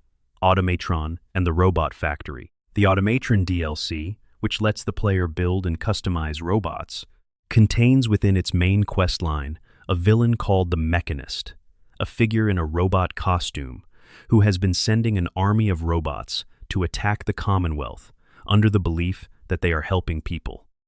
The Mechanist is a reference to the El Mecanico character who appears in the Hubris Comics publications scattered throughout the base game, a superhero figure in a mechanical suit who fights crime in the pre-war fictional comic book universe. The game gives this fictional character a real-world version who has taken the mythology of a comic book character literally and tried to live it out, with disastrous, unintended consequences. This is a meditation on the relationship between fiction and behavior, the way narratives shape people's understanding of what heroism means, and how easily the sincere attempt to live according to an ideal can produce harm when the ideal is not quite adequate to the complexity of the real world. The Mechanist is not malicious. They are earnest in a way that is both sympathetic and catastrophically misguided. The resolution of the quest, which can involve understanding the Mechanist's situation and helping them find a different way forward, is one of the game's most humane moments. Part 6. Fallout 76. West Virginia and its strange legacy. Fallout 76 had a complicated beginning. Released in 2018 as a multiplayer-focused game set entirely in West Virginia, it launched with technical problems, design decisions that alienated series veterans, and a general reception that was considerably cooler than Bethesda had hoped. In the years since, through substantial updates and expansions, the game found its footing and built a dedicated community. But the early version of the game was rough enough that many players formed their opinions before the later, better version existed. This is worth acknowledging before we talk about what Fallout 76 gets extraordinarily right, because in one specific department, it may exceed every other game in the franchise: West Virginia. The choice of West Virginia as the setting for Fallout 76 was not accidental, and it was not simply geographic convenience. West Virginia is one of the most mythologically rich states in America, a place with deep roots in folklore, labor history, Appalachian culture, and the specific tradition of American weird that has been generating ghost stories, monster legends, and conspiracy theories for centuries. Fallout 76 understood this and took it seriously. The game is, in many of its best moments, a love letter to West Virginia and to the specific American cultural tradition that West Virginia represents. The Greenbrier Resort and Project Greek Island. In the southeastern part of the map, there is a large, elegant resort hotel. In the game, it is called the White Spring Resort, a pre-war luxury destination that has become, in the apocalyptic timeline, a stronghold of the Brotherhood of Steel, and, later, a hub for player activity. The White Spring is based on a real place, the Greenbrier Resort in White Sulphur Springs, West Virginia. The Greenbrier is one of the oldest and most prestigious resort hotels in America. a place that has hosted presidents and heads of state for generations, a kind of architectural aspiration toward gentility in a state associated more with coal mining and economic hardship than with luxury tourism. But the Greenbrier has a secret that is not fictional at all. During the Cold War, the United States government constructed a massive underground bunker beneath the resort known as Project Greek Island, designed to house the entire United States Congress in the event of a nuclear war. The bunker was capable of sustaining congressional operations for an extended period, with living quarters, meeting rooms, communication systems, and supplies sufficient to maintain the legislative branch of the federal government through a nuclear catastrophe. Project Greek Island was classified for nearly 30 years. It was revealed to the public in 1992 by a journalist named Ted Gupp, who published the story in the Washington Post. After the story ran, the government acknowledged the bunker's existence, officially decommissioned it, and the Greenbrier subsequently opened it for public tours. In Fallout 76, the underground bunker beneath the White Spring is where the Enclave, the game's primary antagonist faction, has established its secret post-war operations. The developers took a real secret bunker beneath a real resort hotel and incorporated it into the game's fiction, because the real thing was already so close to science fiction that it required almost no transformation. This is one of the most extraordinary pieces of Easter egg architecture in the entire franchise. A secret history, hidden in plain sight beneath a tourist destination, made playable in a video game that uses the real location's aesthetic as its starting point. When you descend into the bunker beneath the White Spring and begin uncovering what the Enclave has been doing there, you are not just exploring a fictional space. You are interacting with a real piece of American Cold War history. The Mothman, Point Pleasant, West Virginia is a real town, and the Mothman is a real piece of West Virginia folklore. In November 1966, two couples driving near Point Pleasant reported seeing a large, winged creature with glowing red eyes that flew at high speed alongside their car before vanishing. Over the following 13 months, numerous other residents of the area reported similar sightings. The sightings culminated or reached their most terrible association on the 15th of December 1967, when the Silver Bridge spanning the Ohio River near Point Pleasant collapsed, killing 46 people. The bridge collapse and the Mothman sightings became permanently linked in local memory and in the broader cultural mythology that grew up around them. John Keel wrote a book about the Mothman sightings in 1975 called The Mothman Prophecies. The book is a strange document, part reportage, part paranormal speculation, written in a style that blurs the line between journalism and folklore in ways that make it hard to evaluate empirically, but very easy to read as a piece of genuinely unsettling literature. A film adaptation came out in 2002, starring Richard Gere. Point Pleasant now has a Mothman museum. There is a statue of the Mothman in the town square. The creature has become, through decades of retelling and elaboration, a genuine piece of American myth, not quite believed literally by most people, but taken seriously as a cultural artifact, as an expression of something the community experienced and needed to give shape to. In Fallout 76, the Mothman is a real creature. You encounter it in the forests and the marshlands, always at night, always briefly, always leaving before you can fully process what you have seen. Its design draws from the folkloric descriptions, the large wings, the red eyes, the unsettling sense that it is watching you in a way that does not feel like animal wariness. But the game treats the Mothman with the seriousness it deserves. There is a cult dedicated to it, the Cult of the Mothman, whose members have built their theology around its appearances and their interpretation of what those appearances mean. The cult's texts, scattered through the game world, are written in the language of genuine religious experience. The specific mixture of awe and terror that attaches itself to encounters with things that exceed normal explanation.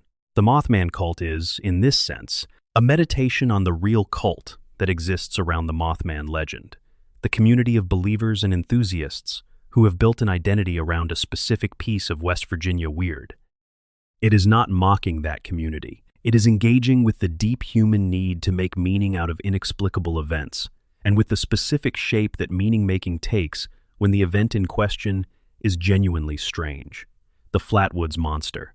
On the 12th of September, 1952, in the small town of Flatwoods, West Virginia, Several witnesses reported seeing a large creature with a glowing head and a hovering, non-ambulatory lower body near a crashed or landed object. The Flatwoods Monster, also known as the Braxton County Monster, was described as over 10 feet tall, with a spade-shaped head and eyes that emitted a reddish light. The encounter lasted only seconds. The creature disappeared before any of the witnesses could react, but it was reported widely enough, and the descriptions were consistent enough across multiple witnesses that it became a permanent part of West Virginia folklore. In Fallout 76, the Flatwoods Monster is present. Its in-game design draws directly from the historical descriptions, the hovering movement, the distinctive silhouette, the luminescent quality. Finding it requires wandering through the areas of the map that correspond roughly to the location of the original sighting, a design choice that reflects the developer's commitment to grounding the game's supernatural elements in the specific geography of the real state. There are terminal entries scattered near the Flatwoods area that document attempts to understand what the creature is. Some of them are written from a pre-war perspective, researchers who encountered reports of the 1,952 sighting and tried to investigate. Others are post-war documents that take a different kind of puzzlement. The entries do not resolve the mystery. They accumulate evidence and speculation and leave the player in the same epistemological position as the original witnesses, confronted with something real and unable to fully explain it. The Breaking Bad reference, in one of the game's many ruined locations, a shack in the wilderness, not connected to any major quest, there are two skeletons. They are arranged at a table, in positions that suggest they died in the middle of an activity. Near them are the remnants of a chemistry setup, glassware, tubes, a hot plate. The skeleton in the distinctive hat is wearing a yellow-tinted hazmat suit. This is a reference to Breaking Bad, the AMC television series that ran from 2008 to 2013 and became one of the most acclaimed dramatic series in television history. The show centers on Walter White, a chemistry teacher who begins producing methamphetamine and descends into a criminal empire while wearing, in its most iconic visual, a yellow hazmat suit while operating a mobile chemistry lab. The Fallout 76 version of this Easter egg is dry and understated in exactly the way the best Fallout humor has always been. There is no explanatory text. There are no notes. There is simply a chemistry setup, two skeletons, and a hat. The players who found it knew immediately what they were looking at. The players who did not have seen Breaking Bad had a slightly puzzling scene that, once explained, became a gateway to encountering the real show, the Shining's hedge maze. Deep in one of Fallout 76's forested zones, in a location that requires some navigation to reach, there is a topiary garden, a formal garden with shaped hedges that form a maze. At the center of the maze, if you navigate it, there is a skeleton sitting in a chair. The skeleton's position and the visual language surrounding it clearly reference the end of Stanley Kubrick's 1980 film, The Shining. Specifically the final image of Jack Torrance, frozen in the hotel's hedge maze, having met his end in the very place he was trying to use as a trap. The Shining is another deeply New England-adjacent piece of American horror, set in Colorado, but grounded in the specific kind of isolation and madness that winter mountains produce, the cutting off of a community from the outside world, the particular toxicity that can develop in closed and pressured spaces. Jack Nicholson's performance is one of the most studied pieces of horror acting in cinema history, and the visual language of the film, including the hedge maze, has entered cultural consciousness deeply enough that a relatively minimal reference is sufficient to trigger recognition. The Fallout 76 version is quiet and slightly lonely. The hedge maze is maintained mechanically. The hedges are still trimmed and shaped by robots who have no context for what they are maintaining. There is something poignant about this, a mechanical faithfulness to a task whose original purpose is gone, a garden kept in perfect order for nobody, a structure whose meaning has been preserved even as the world that gave it meaning has been destroyed. This is the same emotional register as the Ray Bradbury house in Fallout 3.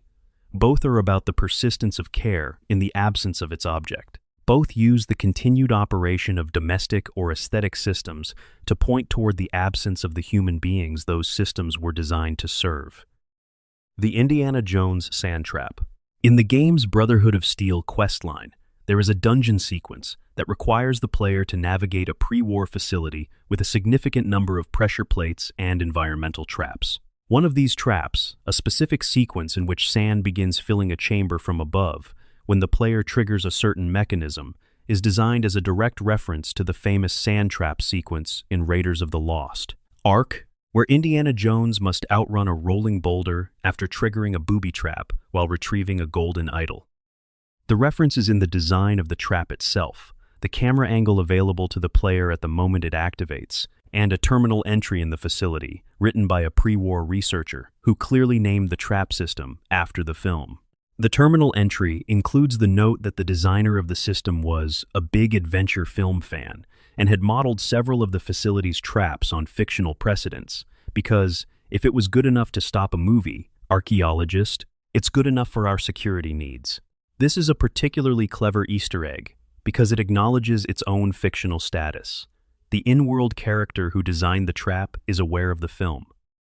The self-aware quality of it, the pre-war engineer who liked adventure movies and let that affection shape their professional decisions, is a gentle satire of exactly the kind of cultural osmosis that produces Easter eggs in the first place.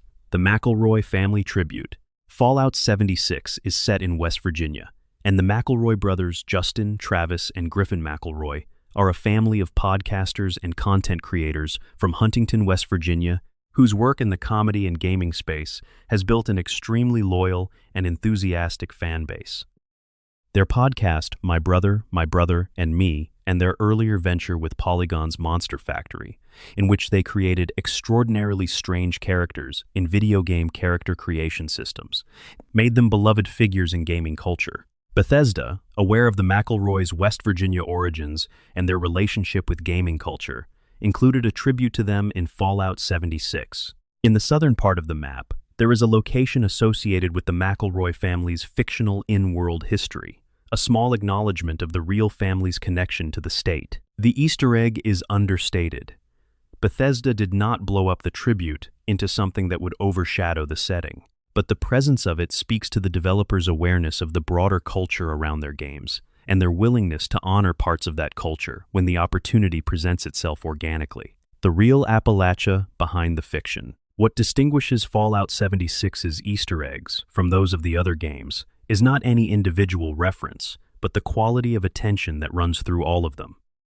The developers who worked on this game clearly spent time with West Virginia's actual history and culture, with its music, its folklore, its labor history, its specific relationship with the rest of America. The Appalachian music that plays on the radio stations is drawn from the real tradition: mountain ballads, fiddle tunes, pieces in the modal scales of Old English folk music, carried to the American mountains by settlers generations ago, and preserved there while the rest of American music moved on. This music sounds different from the pre-war swing and jazz of Fallout 3's Galaxy News Radio. It sounds older, more rooted, more self-sufficient. The game's Appalachian community before the war is represented as a distinct cultural entity, not just Americans who happen to live in West Virginia, but people shaped by a specific history of isolation, pride, self-reliance, and the particular experience of a region whose resources have been extracted by outside forces while its people have struggled. There is a real political history embedded in the game's pre-war documents and environmental storytelling, the history of coal mining, of labor organization, of the specific grievances that West Virginians have carried against the economic forces that have shaped their state. This is not surface-level reference. It is genuine cultural engagement, and it elevates the game's Easter eggs from clever nods to something closer to what the best Fallout entries have always aimed for: a world that feels inhabited, that carries the weight of real human history, even when that history is filtered through a fictional lens. Part 7. Cross-game connections and hidden threads. One of the things that distinguishes the Fallout franchise from many of its contemporaries is the care with which it maintains continuity across games made by different studios, different development teams, different creative leads, at different points in time spanning nearly 30 years. The franchise has been shaped by at least 3 major development environments: Interplay's Black Isle, Bethesda Softworks, and Obsidian Entertainment, and yet something essential persists across all of them. something that you would recognize as unmistakably Fallout, even if you encountered it without knowing the name. Some of that continuity is explicit: the same factions, the same technology, the same pre-war aesthetic. But some of it is more subtle, hidden in specific objects and characters and phrases that recur across games as signals of a shared creative memory. Dog meat, a dog across all worlds. Dog meat has appeared in the original Fallout, in Fallout 2 at the Cafe of Broken Dreams, in Fallout 3, and in Fallout 4. In each game he is slightly different, a different breed, a different history, but always the same essential thing: a loyal dog who chooses the player character and stays. In Fallout 4, the version of dog meat that players encounter is specifically and deliberately modeled on a real dog. River, an Australian shepherd who belonged to Joel Burgess, the same developer at Bethesda who designed the Bradbury house in Fallout 3. River was Burgess's personal dog, and when dog meat was being redesigned for Fallout 4, Burgess advocated for using River as the model and reference point. The Australian Shepherd breed, energetic, intelligent, loyal, visually distinctive, became the basis for Fallout 4's dog meat. River herself served as a motion capture reference for some of the dog's animations. Her physical presence is in the game. River died in 2021. Burgess announced it on Twitter, and the response from the Fallout community was significant. People who had spent hundreds of hours with dog meat understood that the dog they had come to care for was, in some form, a tribute to a real animal who was genuinely loved. The boundary between the fictional companion and the real dog blurred in that moment, in a way that was unexpectedly affecting. Dog meat's persistence across the franchise, this one constant in a world of variables, becomes, when you know this, a more complicated emotional experience. Every dog meat across every game is a version of the franchise's central statement about loyalty.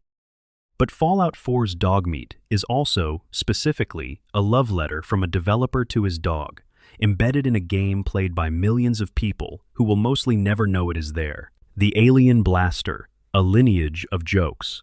The Alien Blaster, the distinctive energy weapon with its yellow plasma bolts and its alien origin lore, appears in some form in almost every Fallout game. It begins in Fallout 2 as a special encounter gag. You find a crashed UFO, you find a confused alien, you get an unusual gun. It is clearly comedic, a B-movie UFO reference in the tradition of 1950s science fiction. By Fallout 3, the Alien Blaster has acquired more backstory. There is a crashed flying saucer, there are alien power cells, and if you have the right perk, the game will let you follow this thread further into the Mothership Zeta DLC, which is set entirely aboard an alien spacecraft. By Fallout 4, the Alien Blaster is a rare item with lore suggesting it has been recovered from alien crash sites and passed through multiple owners, each of whom met unusual ends. The gun's history accumulates across games like a piece of oral tradition, the same object, carrying more meaning with each retelling. What began as a single joke has become a piece of franchise mythology. The Alien Blaster is an Easter egg that grew into a lore element without ever quite losing its original tonal lightness. It persists in both registers simultaneously, funny and strange and slightly spooky all at once. Ron Perlman and the franchise's voice. War. War never changes. This line, delivered by Ron Perlman at the opening of Fallout 1 and repeated, with variations, at the opening of subsequent games, is the franchise's verbal signature. Perlman's voice, with its specific quality of graveled authority, has become inseparable from Fallout's tone in a way that very few performers have achieved with any single franchise. Ron Perlman is himself an Easter egg of sorts.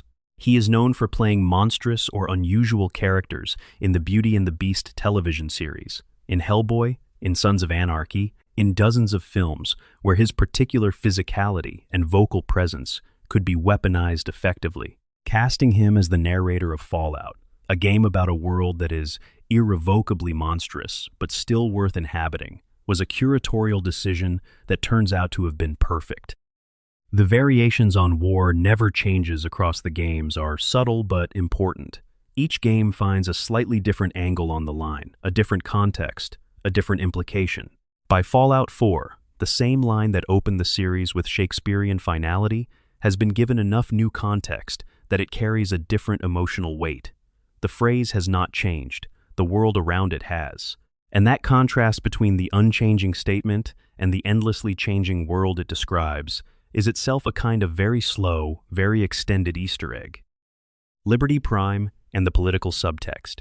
Liberty Prime is a giant robot that appears in Fallout 3 and Fallout 4, a massive armored machine that strides through the game world, delivering patriotic proclamations and destroying enemies with enormous force. Its voice is a register of American jingoism set to maximum. Every line is about freedom, democracy, the defeat of communism, the righteousness of American military power. It is, clearly, a satire. The exaggeration is so extreme that the satirical intent is unmistakable. Liberty Prime says things like, "Democracy is non-negotiable," and "Death is a preferable alternative to communism," while crushing obstacles underfoot. It is a B-movie caricature of American militarism, rendered at such a scale that its absurdity is literally enormous. But Liberty Prime also works within its own fiction. In Fallout 3, it is genuinely impressive. It solves a problem that the player cannot solve alone. It is powerful and effective, and, within the game's story, important. The satire does not undercut the utility the game wants you to find Liberty Prime, both funny and actually useful, because that is how the thing being satirized actually works. Excessive nationalism is genuinely effective at certain tasks, even when its underlying ideology is hollow. Liberty Prime appears in different forms in Fallout 4 Rebuilt, with its proclamations intact, deployed again by the Brotherhood of Steel, and the context of Fallout 4's political landscape makes the satire sharper. The Brotherhood in Fallout 4 is a more ambivalent faction than it is in Fallout 3, and Liberty Prime operating in service of a more complicated ideological cause gives the robot's proclamations a harder, ironic edge than they had before. The Institute connection planted in Fallout 3. In Fallout 3, there is a side quest called The Replicated Man. It concerns a synth, a synthetic human who has escaped from an organization in the East and is trying to live as a free person in the capital wasteland. The organization that created this synth is referenced but not named explicitly. It is described as a shadowy scientific group that creates human-like artificial beings. The Replicated Man is, retroactively, the first appearance of the Institute, the primary antagonist faction of Fallout 4, revealed to be based in the ruins of MIT, creating increasingly sophisticated synths for purposes that are never entirely clear or entirely benign. Bethesda planted the seed of Fallout 4's central conflict in Fallout 3. Players who completed The Replicated Man in 2008 encountered a fragment of a story that would not be fully told for another 7 years. Whether this was deliberate, long-range planning or retroactive world-building, taking an existing story element and expanding it into something larger is somewhat unclear, and Bethesda has not made a definitive statement about it, but the effect is the same either way. For the player who played both games, the recognition of the connection produces a specific pleasure. The sense that the game world has a history that extends beyond any individual story, that events are consequences of earlier events that you may or may not have witnessed, that the world keeps going even when you are not watching it. Sunset, Sarsaparilla, and the Nevada mythology. In Fallout New Vegas, the primary collectible item, the thing scattered throughout the world that rewards the dedicated explorer, is the Sunset Sarsaparilla Star bottle cap. Sunset Sarsaparilla is the Western beverage of the Mojave, the regional competitor to Nuka-Cola, a root beer-flavored soft drink with cowboy branding, clearly evoking the specific mythology of the American West. The Sunset Sarsaparilla headquarters, a major optional location in New Vegas, contains a storyline that turns the collectible item into a dark joke. The company ran a promotion before the war. Collect enough star caps to claim a special prize. The prize exists, but what surrounds the prize is history. What the company was able to do with the long chain of expectation they created and then exploited is one of the game's bitterest meditations on consumer culture. As a franchise-level Easter egg, Sunset Sarsaparilla represents New Vegas's specific engagement with the mythology of the American West, its contrast with Nuka-Cola's nationalistic all-American brand identity, its embedding of the cowboy archetype into the game's setting. Nuka-Cola is what the East Coast remembers. Sunset Sarsaparilla is what the Mojave preserved.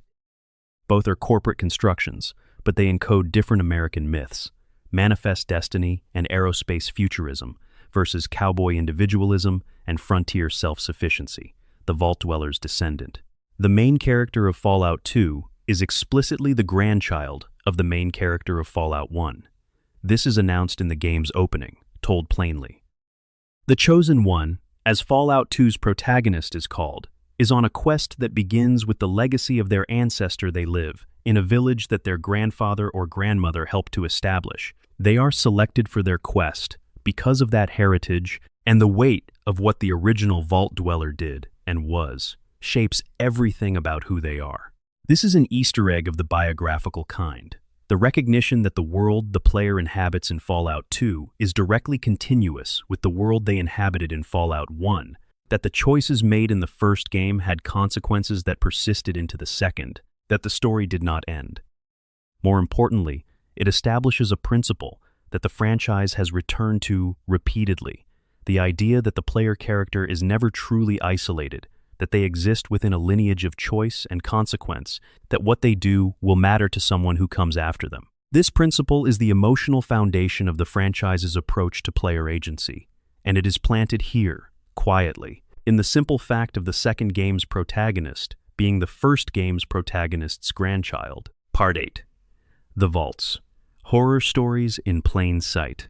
The Vaults are the darkest joke in all of Fallout. On the surface, literally and figuratively, they are presented as the ultimate expression of corporate government paternalism, Vault-Tec Corporation and the pre-war government working together to ensure that a segment of the population would survive the inevitable nuclear exchange. The advertising for the Vaults, still visible across the game worlds in posters and pre-war media, presents them as safe, comfortable, community-oriented.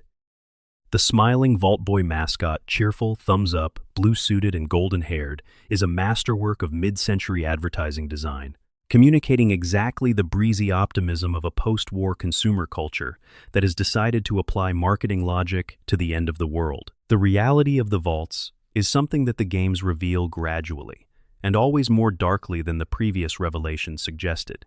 The Vaults were not designed primarily to save people. They were designed to experiment on them.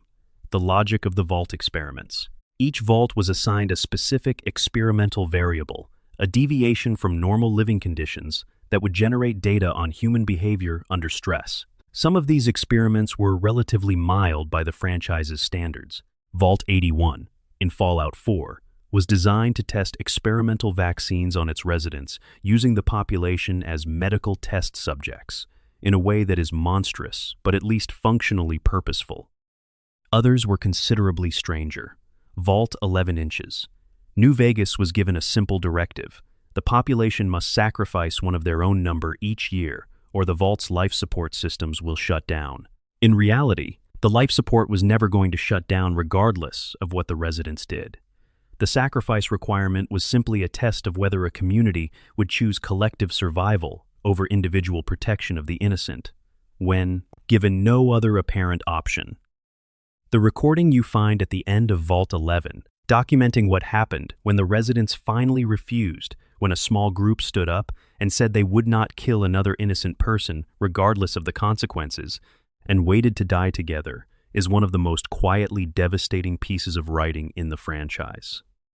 The mechanical voice that responds to their refusal, acknowledging their decision and announcing that the life support will not actually shut down, that it never was going to shut down, that they passed a test they did not know they were taking, and that they are free, is a tiny tragedy of a very specific kind. The belated recognition that the cost paid to reach a moral position was never required by the universe, only by the institution that framed the choice. Vault 21 and the mathematics of loss. Vault 21 inches New Vegas was given an unusual social experiment. All conflict within the vault would be resolved by gambling. Any dispute from resource allocation to romantic rivalries to positions of authority was to be settled through games of chance. The residents adapted. They built a culture around the principle. By the time the player reaches New Vegas, Vault 21 has been taken over by Robert House, the entrepreneurial genius who controls much of New Vegas and converted into a hotel.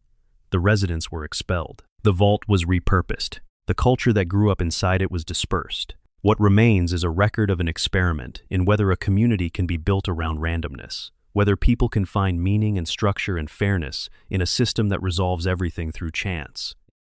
The game's answer, delivered through the environmental storytelling of the converted vault and the scattered records of what it used to be, is complicated. The gambling culture that grew up inside Vault 21 was not entirely dystopian. People found ways to make it meaningful. They built rituals around it, values around it, a sense of self around the specific discipline that gambling requires. That this community was ultimately dispersed by a man who is, himself, one of the most calculated and risk-averse figures in the entire game. A man whose entire approach to power is built on the elimination of chance is the bitter punchline of a joke that takes several hours to fully understand. Vault 92, Sound and Madness. Vault 92, in Fallout 3, was designed to house musicians of Vault, populated specifically with talented performers, ostensibly to preserve musical culture in the event of nuclear war. The real purpose was to study the effects of white noise subliminal messaging on psychological stability. The residents of Vault 92 were musicians. They were people accustomed to carefully controlled environments of sound, people with professional relationships to auditory experience. The experiment subjected them to sounds designed to induce paranoia and violent ideation, embedded in the environmental audio of the vault in frequencies they could not consciously detect. What you find when you explore Vault 92 is the aftermath of this. The records document the gradual breakdown of what was, initially, a genuinely vibrant community performances, collaborations, the specific energy of talented people working together, and then the slow disintegration, the increasing incidents, the growing violence, and finally, the catastrophic end. The Vault's terminal entries include musical journals, notes from composers and performers describing their work, their processes, their relationships with the music they were making. Reading these entries before reading the incident reports creates a specific and horrible chronology. You know what these people were capable of before you know what the experiment did to them. This is the Vault design at its most literary. The gap between who the residents were and what they became, between the creative richness documented in the early records and the violence documented in the later ones, is where the horror lives. It is not the horror of monsters. It is the horror of people, talented and connected and alive, being systematically destroyed by a system that never saw them as people at all. Vault 81 and the ethics of medical research.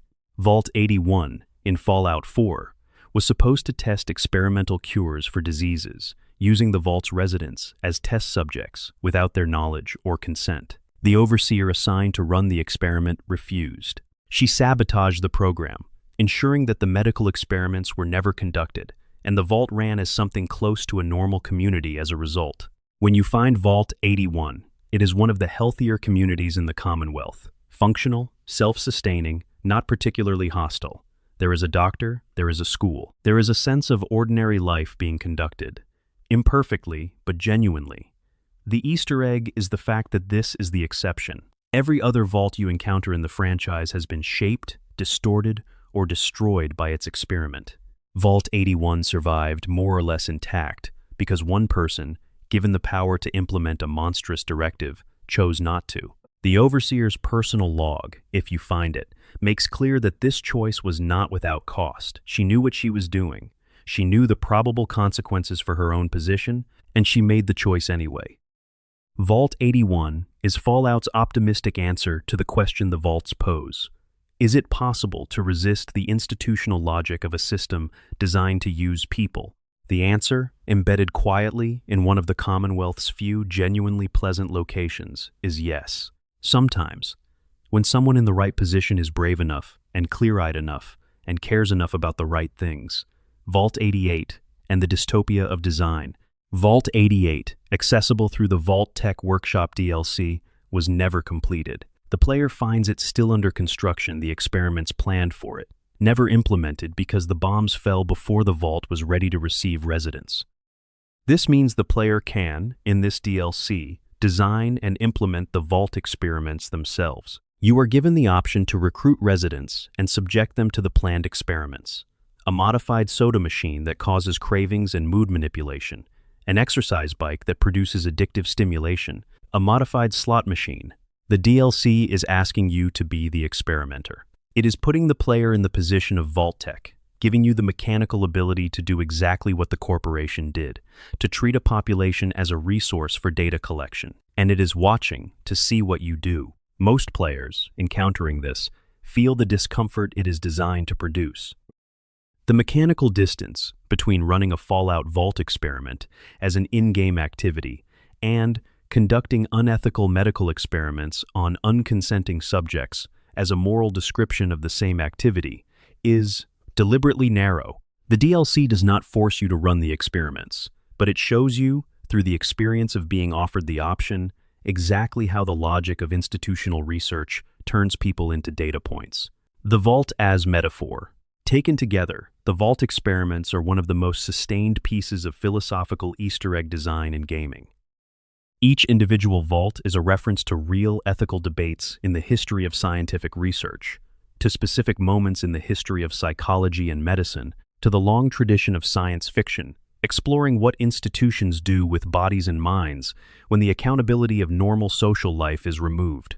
The Tuskegee study, the Stanford prison experiment, the Milgram experiments, the various historical instances in which populations were subjected to experimental conditions without their knowledge or consent, often in the name of national security, often with the genuine belief among participants that the research was necessary and important. These are the real-world reference for what Vault-Tec did. The franchise never names these real events. It does not have to. The structural parallel is exact enough that the reference is clear to anyone who knows the history, and the emotional logic of the Vault stories is clear enough even to those who do not. You do not need to know the specific history to understand that the Vaults are a comment on what happens when authority decides that some people's lives are less valuable than others' knowledge. This is, perhaps, the deepest Easter egg in Fallout, the franchise's ongoing interrogation of the relationship between the state and the citizen, between institutional power and individual welfare, embedded in the premise of its most iconic structural element. The Vaults are not just shelters, they are questions, and the franchise has been asking them consistently and seriously for 30 years. Part 9. Radio, Music, and Sound as Easter eggs. There is a particular quality of sound that only exists in the Fallout games. It is not quite any single piece of music. It is the combination, the scratch and warmth of pre-war recordings, played on speakers that have been running since the bombs fell, the slight imperfections of transmission, the way the vocals of Ella Fitzgerald or the ink spots carry differently when they are filtering through 2 centuries of post-apocalyptic atmosphere. It is music designed to be anachronistic, to sound like it belongs to a time that is not the present of the game world, which is itself already not the present of the real world. It is doubly displaced, doubly removed from its own moment, and that displacement is part of what makes it feel so affecting. The music in Fallout is not decoration. It is argument. The ink spots and the frozen moment. The ink spots appear in multiple Fallout games, and their specific placement in the franchise is not accidental. The ink spots were a black vocal harmony group who were active primarily in the late 1930s and 1940s, and their recordings carry a specific emotional register. Sweet, slightly melancholy, technically precise, with a quality of yearning in the lead vocals that sounds like it was designed to persist.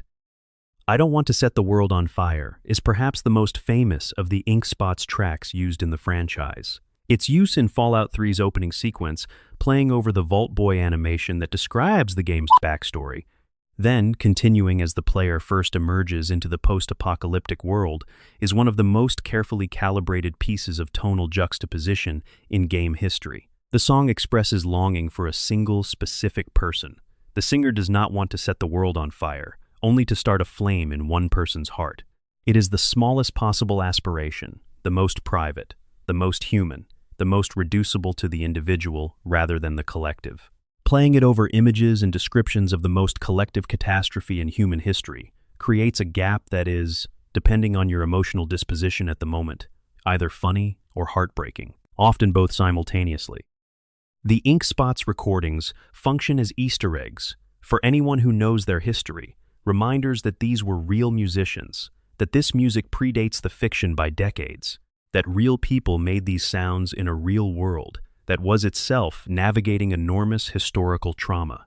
Using music from the 1940s, in a game about the aftermath of a 2077 nuclear war, creates a specific kind of time compression, the most intimate human feeling set against the largest possible catastrophe across a century of distance. C. 418, and the tradition of electronic ambience.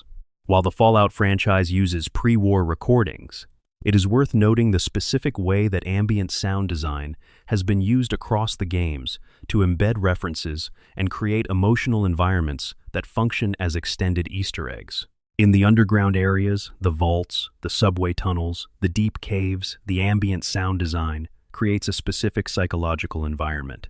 Fallout 3 in particular, with its vast network of metro tunnels beneath the ruins of Washington, D.C., uses sound to create spaces that feel genuinely ancient, even though they are, in the game's timeline, only about 200 years old. The echoes, the drips, the distant mechanical sounds, all of it is designed to make the underground feel like a different country, a different time. The composers working on Fallout Enon Zur for the Bethesda entries, Mark Morgan for the original Black Isle games, each brought distinct sensibilities to this problem.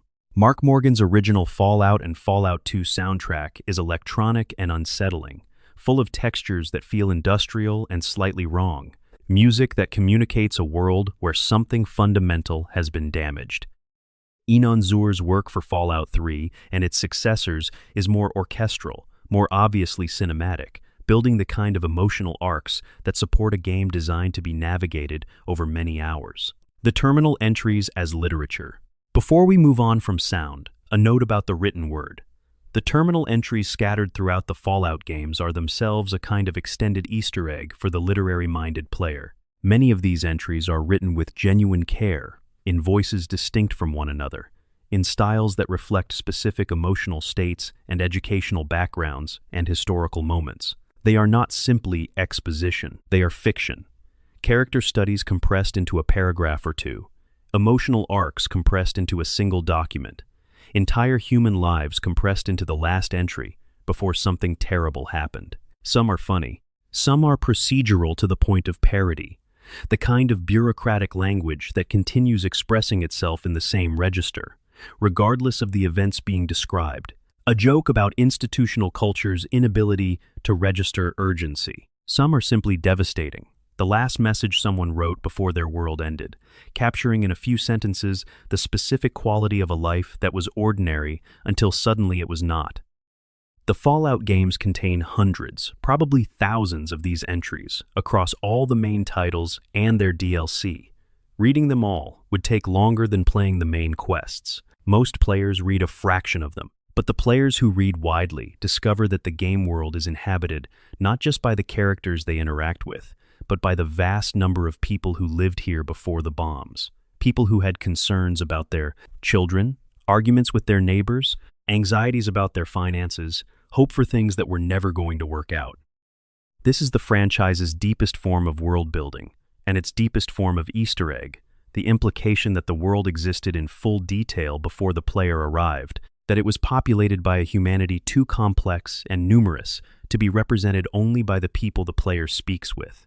Ella Fitzgerald, Louis Armstrong, and the cultural politics of the pre-war world. The music that plays on Fallout's radio stations is drawn from a specific period of American popular music, roughly 1935 to 1960, and the genre is predominantly jazz, swing, and the vocal pop that grew from those traditions. The artists include Ella Fitzgerald, Louis Armstrong, Billie Holiday, Bob Crosby, the Ink Spots, Vera Lynn, and others from this era.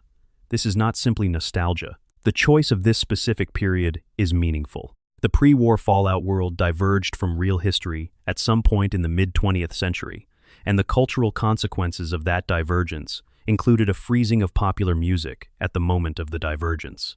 Whatever happened in the Fallout timeline that redirected technological development toward nuclear power and robotics, rather than toward transistors and digital electronics, also appears to have frozen the cultural trajectory of popular music. Rock and roll, as we know it, may simply not have happened in the Fallout universe. The late 1950s sonic revolution that reshaped popular culture worldwide appears to have been redirected, or simply never occurred. This is a fascinating piece of world building, hiding in the radio playlists. The music you hear on Galaxy News Radio is not simply old music. It is the newest music of the pre-war world, the cutting edge of a cultural timeline that froze. And the choice of jazz and swing specifically carries its own political implications. Jazz was, in the real world, the product of the specific historical experience of Black Americans, a music that grew from the blues tradition, from the specific synthesis of African musical traditions with European harmonic structures, from a community whose experience of America was not the experience of the majority culture.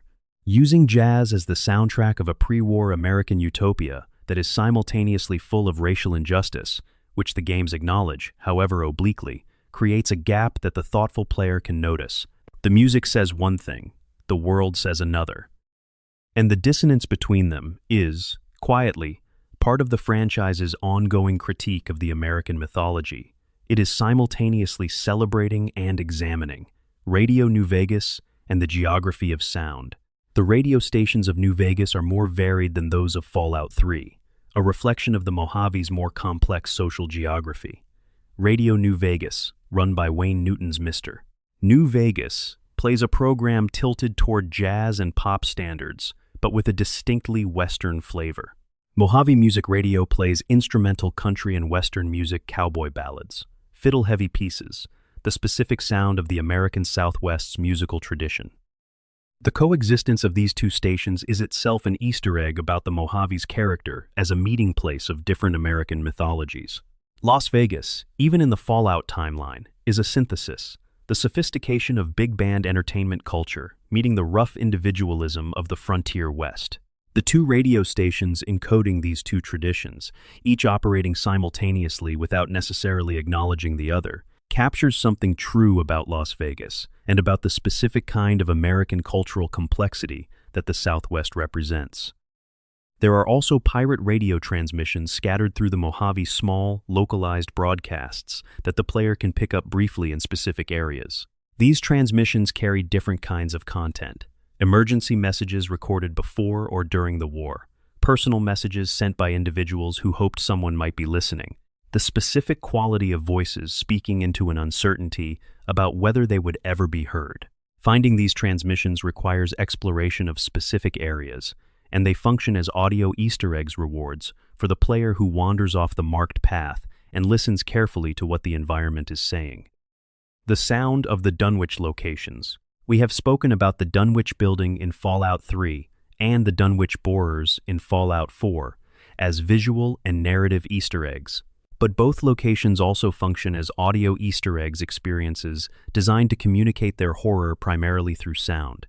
In both locations, the audio design shifts as the player descends. Normal ambient sounds give way to something less identifiable, whispers that may or may not resolve into words, low-frequency sounds that the game's audio engine places at the edge of conscious perception, silences that feel occupied rather than empty. This is a specific and sophisticated use of game audio to communicate a specific philosophical point, that the horror of these locations is not primarily visual, not primarily about what you can see, but about what you sense, without being able to verify. The Lovecraftian tradition is, at its core, about the limits of perception, about the things that exist just beyond what human senses and human cognition can reliably process. The audio design of the Dunwich locations in Fallout produces a version of this experience in interactive form. The player does not know whether they are imagining the whispers. The game knows, but will not tell. And this uncertainty, this deliberate epistemological destabilization delivered through sound design, is the most successful translation of Lovecraft's core horror into game mechanics that the franchise has achieved. The music that was never heard. There is, in the lore of Fallout 76, a character named Meredith, a musician who lived in the pre-war Appalachian region and who was, in various terminal entries and holotone recordings, clearly talented, clearly passionate about her work, and clearly someone whose life was cut short by the bombs before she had the chance to share most of what she made. Her music exists in fragments, a few recordings, a few references to performances, the equipment still in her studio space. What exists is enough to suggest what might have been. It is not enough to reconstruct a career or a catalog. This is the Fallout universe's version of a very specific human tragedy.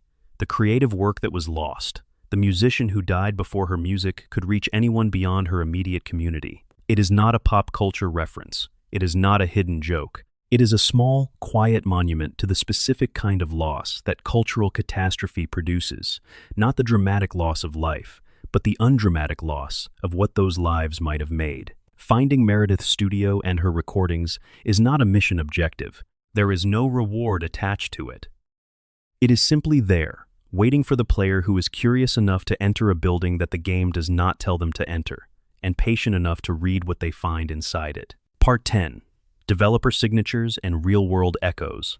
Every artist leaves traces of themselves in their work, whether intentionally or not.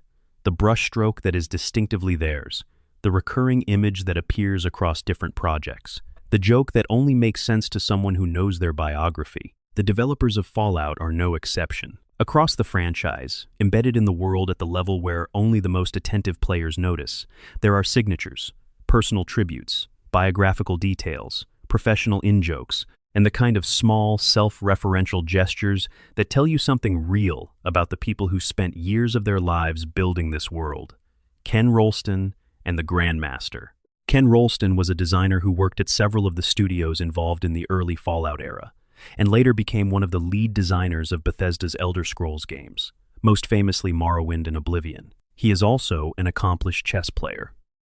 In both the Fallout and Elder Scrolls games that Rolston contributed to, players with a deep enough familiarity with chess can find small architectural details and world design elements that reflect chess aesthetics, the specific geometry of certain room layouts, the way certain encounter designs mirror chess problems, the placement of chess-like board elements in certain environments. These are subtle enough that they could be coincidental. But the consistency of them across different games and different design contexts, combined with what is known about Rolston's background, suggests a sustained and personal design signature.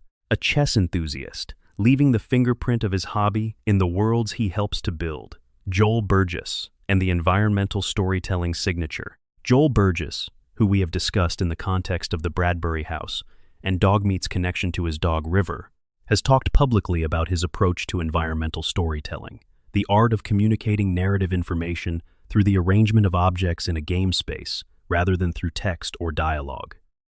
His specific signature, identifiable in retrospect across the environmental scenes he designed in Fallout 3 and Fallout 4, is a particular kind of scene that combines the domestic and the terrible. The Ray Bradbury house is the most famous example, a home-like space with evidence of normal life, made devastating by the absence of the people who should be in it.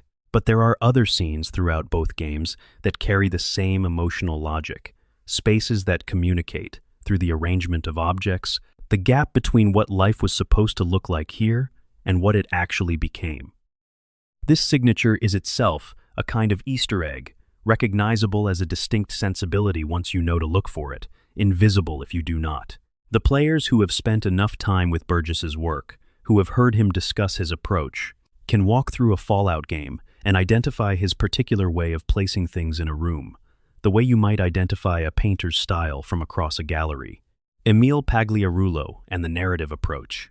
Emile Pagliarulo, the lead writer and design director for Fallout 3 and Fallout 4, has a distinct narrative sensibility that expresses itself in recurring thematic concerns. His games return repeatedly to questions of memory, identity, and the relationship between who you were and who you are now. The player character of Fallout 4 is defined primarily by loss, by the memory of a life before the bombs, by the specific grief of watching that life end in a specific way. The game's central emotional arc is about how people carry their past selves and what it costs them to reconcile that past with the present they have to inhabit. This is Pagliarulo's signature concern, and it appears in the game at every level in the main narrative, in companion arcs, in the terminal entries of secondary characters, in the small environmental stories scattered through the Commonwealth. Nick Valentine, the synth detective, is perhaps Pagliarulo's most personal creation in the franchise, a figure whose relationship with his own memories and his own identity is the central problem of his existence, who has to decide what obligations he has to a past self he never quite was. This character, more than any other in Fallout 4, feels like a direct expression of the writer's own preoccupations. The Bethesda locations and real geography. Bethesda Softworks is based in Rockville, Maryland, which is in the greater Washington, D.C. metropolitan area. The company has been making games set in the D.C. region for long enough that their local geography has become a resource they return to repeatedly. In Fallout 3, several of the game's settlements and major locations correspond to real places in the D.C. area that Bethesda employees would have known personally. Rivet City's placement in the Potomac River, the various metro stations, the general geography of the National Mall. The developers walked these locations. They photographed them. They used their personal knowledge of what the D.C. area looks like and feels like to make the post-apocalyptic version feel like a transformation of something real rather than a purely invented space. The Rockville Slugger, a unique baseball bat found in Fallout 4, is named after Rockville. It is a small domestic in-joke, the developers naming a fictional piece of sports equipment after the real town where they work, embedding their actual geography into a game set in a different state. It is the kind of detail that would be invisible to most players and immediately legible to anyone who knows the company's address. The Bethesda location in New Vegas. Fallout, New Vegas, made by Obsidian, contains a small tribute to the game that preceded it and the studio that made it. In the Mojave, there is a location not prominently featured, not connected to a major quest whose name or whose environmental details reference Bethesda, in a way that is simultaneously respectful and slightly affectionate. Obsidian's relationship with Bethesda at the time of New Vegas was professional, but not without complexity. The two companies had different cultures, different approaches to what the Fallout franchise should be, and the New Vegas development process was famously rushed. And yet, the Easter egg tribute is genuinely warm. It reads as a gesture from one group of creators to another, across the boundary of professional and creative difference, saying, "We know you built this world. We are grateful to be playing in it." This kind of interstudio generosity is uncommon in an industry where intellectual property and creative ownership create significant boundaries. Its presence here says something about the people involved and about the specific culture that Fallout had built around itself. The real West Virginia people who appear. In Fallout 76, the development team at Bethesda who worked on Fallout 76 visited West Virginia extensively before and during production. They spoke with residents. They spent time in the state's various communities. They consulted with local historians and cultural preservationists. The result is a game that contains specific details, architectural features, regional speech patterns in the holotape recordings, specific cultural references that would only appear if the developers had genuine first-hand knowledge of the state. These are not the details of someone who researched West Virginia from a distance. They are the details of people who spent time there and cared about what they found. Several of the game's more minor named characters are named after real West Virginia residents or historical figures who are not famous nationally, but who are significant within the state's own cultural memory. These names would be invisible to the vast majority of players, but recognizable to someone who grew up in West Virginia or knows its history deeply. This is the most personal form of Easter egg, the tribute to specific, non-famous people embedded in the margins of a game that millions of people will play. It says, "To the people of West Virginia, we saw you. We came here, and we saw your state, and we tried to put it in the game truthfully." The design signatures of Tim Kaine. Tim Kaine is one of the original architects of the Fallout franchise, the lead programmer on Fallout 1, and one of the key figures in defining what the franchise would be.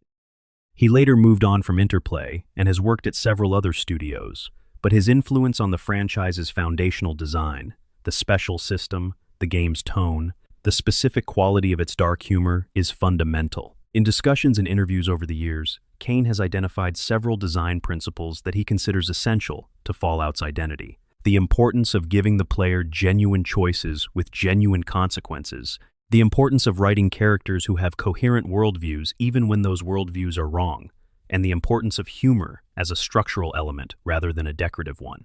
These principles are themselves Easter eggs of a kind embedded in the franchise's DNA in ways that are not visible directly, but that shape every individual moment of play. When a Fallout game gives you a choice that has no clearly right answer, that is Kaine's legacy. When a villain articulates an ideology that you can understand even as you oppose it, that is Kane's legacy. When a joke lands in a way that is both funny and genuinely dark, that is Kane's legacy. The signature of the franchise's original architect is in its structure rather than its specifics, in the kinds of games it is, rather than the particular objects and references it contains. The Harold ending and what it required. We mentioned Harold's arc earlier, the tree man who appears across multiple games and receives his ending in Fallout 3. But there is a specific detail of how that ending was designed that is worth noting. The Fallout 3 development team apparently had internal debates about what to do with Harold. Some wanted to give him a heroic ending, a moment of triumph. Others argued that Harold's arc required something more complicated, something that honored the specific quality of weariness and resignation that had accumulated in the character over multiple games. The ending they settled on, the one the player can choose to give him, involves mercy rather than triumph. It is an act of kindness that is also an act of grief, a choice that cannot be unmade once made, a moment that the game surrounds with silence and lets sit with its full weight.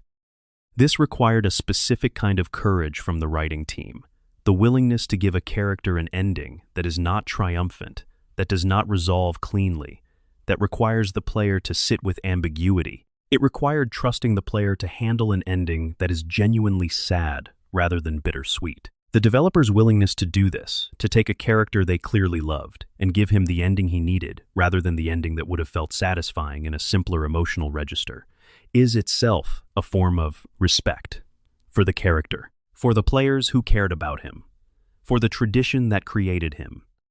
The moment the music stops. In both Fallout 3 and Fallout New Vegas, there are specific locations where the game's ambient music stops entirely. Not because of a technical choice, the game does not lose its ambient tracks here, but because the designers chose silence as the appropriate sound for a specific emotional experience. In Fallout 3, one of these silences occurs at the Lincoln Memorial, where a settlement has formed around the Rivet City residents who work to reclaim this space. Standing at the Lincoln Memorial in the ruins of D.C., looking up at the seated figure of Abraham Lincoln in what remains of his monument, the game simply goes quiet. No music, no ambient sound beyond the natural environment, just the player, the ruins, and the monument. This is a design decision that is, in its simplicity, one of the most eloquent in the franchise. The absence of music at this specific location says, this is not a place for commentary or framing. This is a place that speaks for itself. The developers who made this choice knew what they were doing. They understood the symbolic weight of this monument, its association with a specific American promise about equality and dignity, and they respected it enough to give it silence, to let the player experience it without the game's own aesthetic mediation, to make space for whatever the player brings to the moment.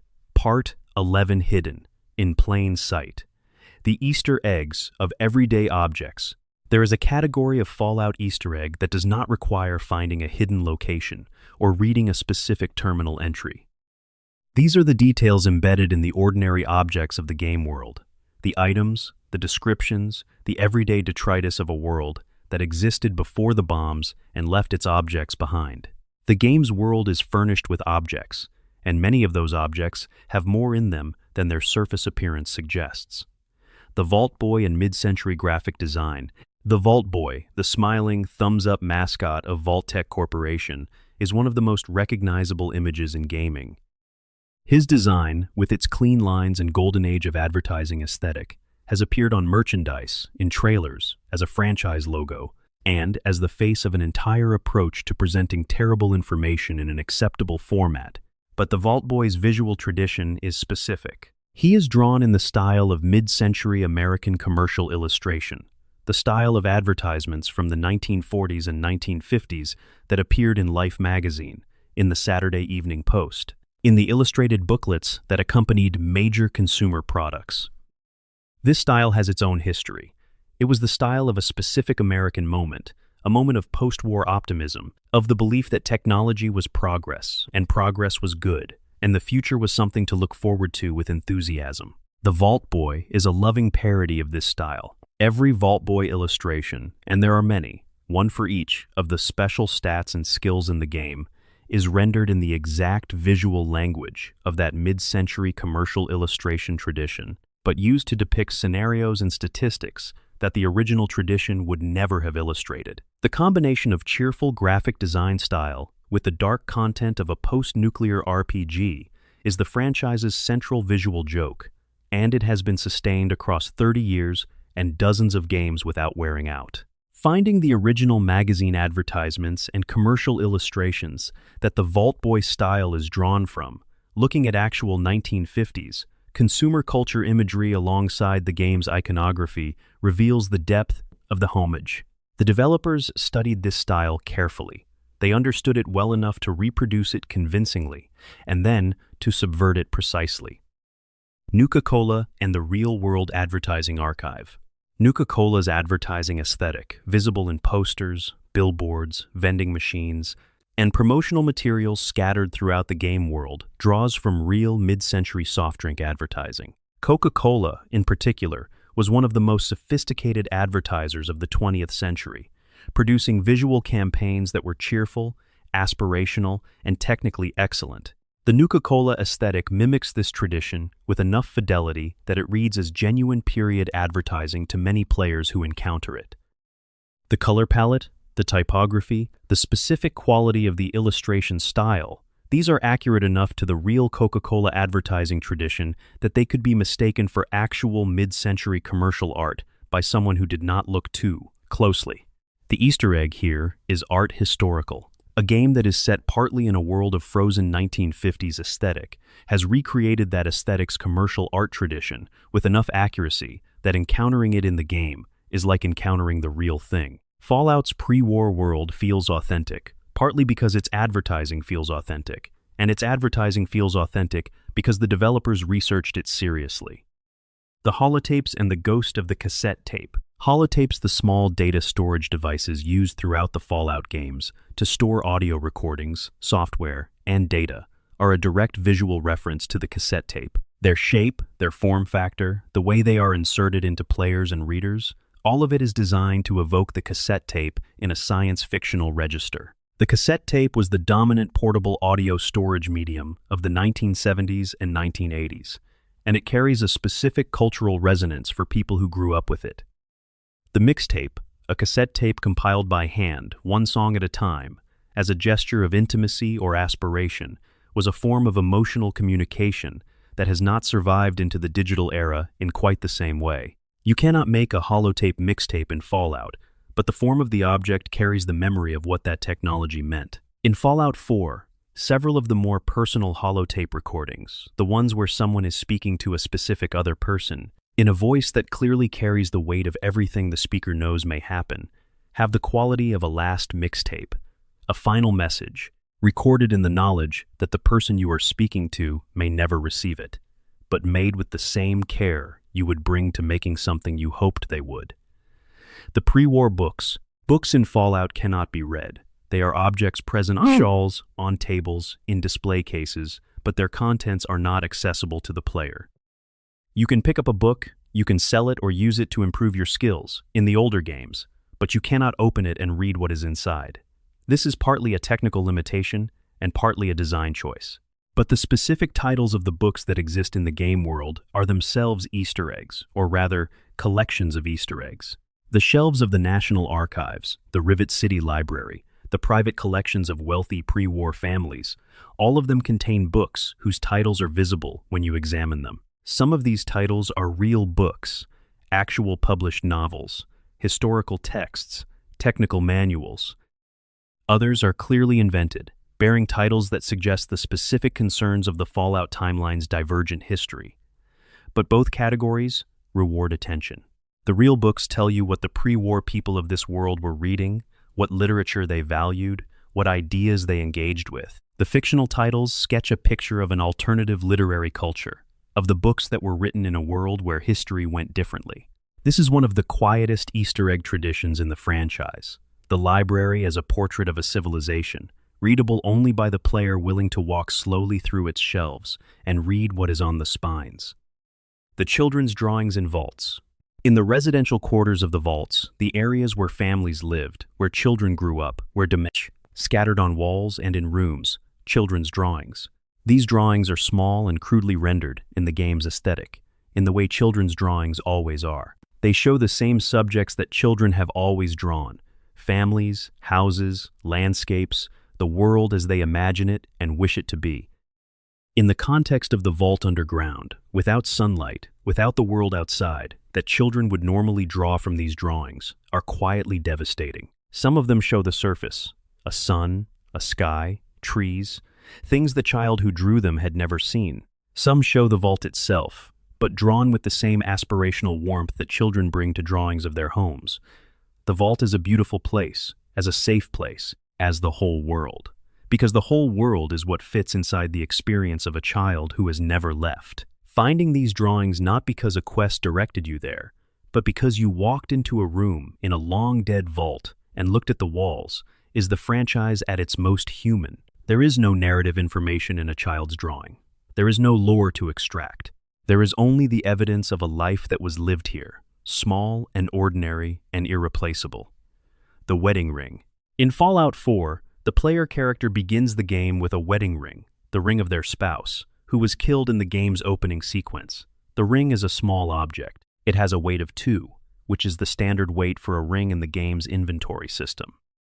Its value, in bottle caps, is not particularly high. You can sell it. Most players keep it. The game does not require you to keep it. There is no quest that depends on it. There is no mechanic that rewards you for holding on to it. You simply have the ring, and it represents something, and what you do with it is entirely your choice. This is the most intimate Easter egg in the franchise, not a reference to a film or a book or a piece of game history, but an emotional object placed in the player's inventory and left there, without instruction or guidance, to do whatever it does in the privacy of the player's own relationship with the character they are playing. Some players report that they found, unexpectedly, that they could not bring themselves to sell the ring, that the small weight of it in their inventory felt like something they needed to keep.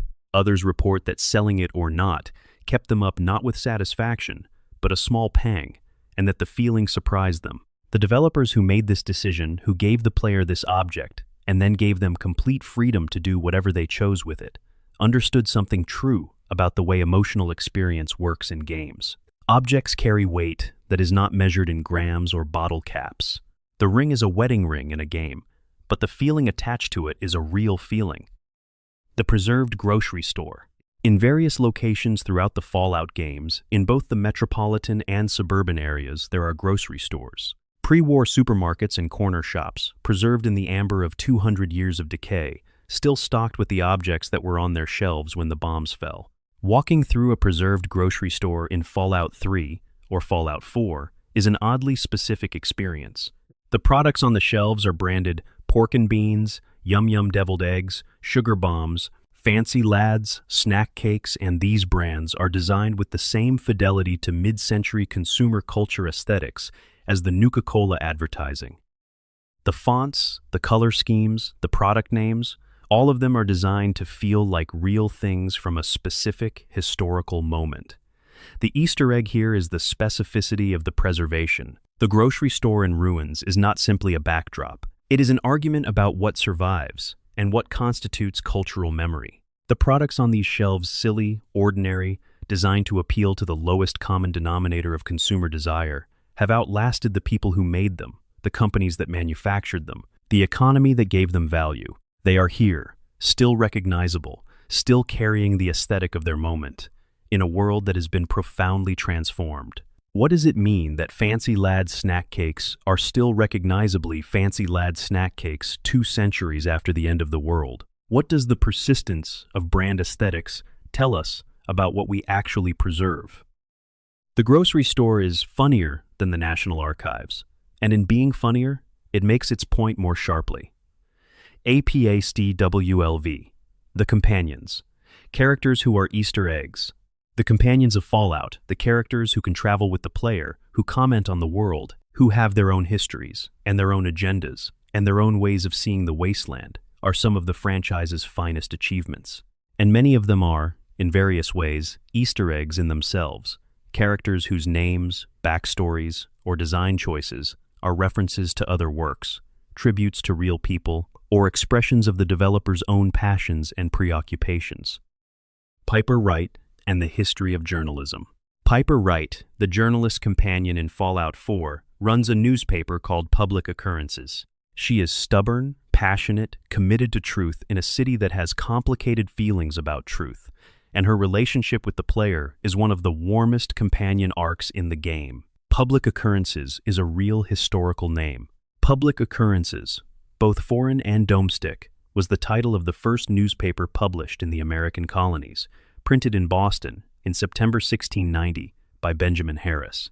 It was suppressed by the colonial government after a single issue on the grounds that it contained material the authorities found objectionable. The name of Piper's newspaper is, therefore, a direct reference to the first American newspaper and the first American newspaper censored by the government. Piper herself is a character who is constantly in conflict with Mayor McDonough and his administration over what she publishes. The parallel is exact, the tribute to the history of free press in America elegant, and the connection between the first suppressed American newspaper and a journalist working in a fictionalized Boston carries the weight of a very long tradition of the powerful trying to silence the people who tell inconvenient truths. Preston Garvey and the American Minutemen. Preston Garvey, the leader of the Minutemen faction in Fallout 4, is named and designed as a tribute to the real historical tradition of American Minutemen, the citizen soldiers of the American Revolution, who were supposedly ready to respond to threats at a minute's notice. The Minutemen of Fallout 4 are a disbanded and demoralized group when the player first encounters them, trying to rebuild themselves as a force for community defense in the Commonwealth. The historical Minutemen were ordinary people, farmers, tradespeople, individuals without formal military training who took on the responsibility of collective self-defense because no other defensive force existed. The Fallout Minutemen are designed on the same principle. They are not a trained army. They are communities choosing to take responsibility for each other's safety.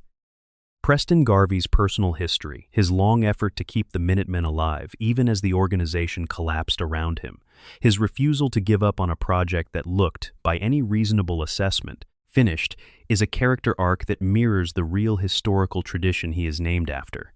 The Minutemen of the Revolution were also, at various points, a project that looked like it might not survive. They persisted anyway. The game does not make this parallel explicit. It simply names the faction and trusts that the player who knows American history will feel the resonance. For the player who does not know the history, Preston is simply a committed and slightly beleaguered soldier. For the player who does, he is a figure in a tradition that stretches back to the founding of the country the game is set in the ruins of. Strong and Macbeth. Strong is a super mutant companion in Fallout 4, a large, green, intellectually limited creature who has joined the player out of a conviction that they can help him find the milk of human kindness, which he believes is a real substance that will give him strength beyond what he already has. The phrase, milk of human kindness, is from Macbeth. In Shakespeare's play, Lady Macbeth uses it to describe what she sees as her husband's weakness. Too much of the milk of human kindness, she says, will prevent him from doing what needs to be done. The quality she is attacking is compassion, empathy, the human instinct toward mercy. Strong does not know any of this. He encountered the phrase in a book he cannot fully read, understood it as describing something literal and physically powerful, and has been searching for it ever since. His misunderstanding of a Shakespearean metaphor has sent him on a quest for a substance that does not exist, and never did in the most physical sense of things. The joke is good, but it is also more than a joke. Strong's quest for the milk of human kindness, his sincere, literal search for the thing that the phrase describes, is a kind of upside-down moral fable. He wants to become more powerful through acquiring what is essentially goodness, even though he does not understand that this is what he is looking for. And the player, who does understand what the phrase means, is traveling with him on this journey. There is something in this that reaches past comedy into genuine pathos. Strong is, in his inarticulate way, looking for something real. He wants to be better. He wants to possess a quality that makes one stronger, in ways that simple physical power cannot match.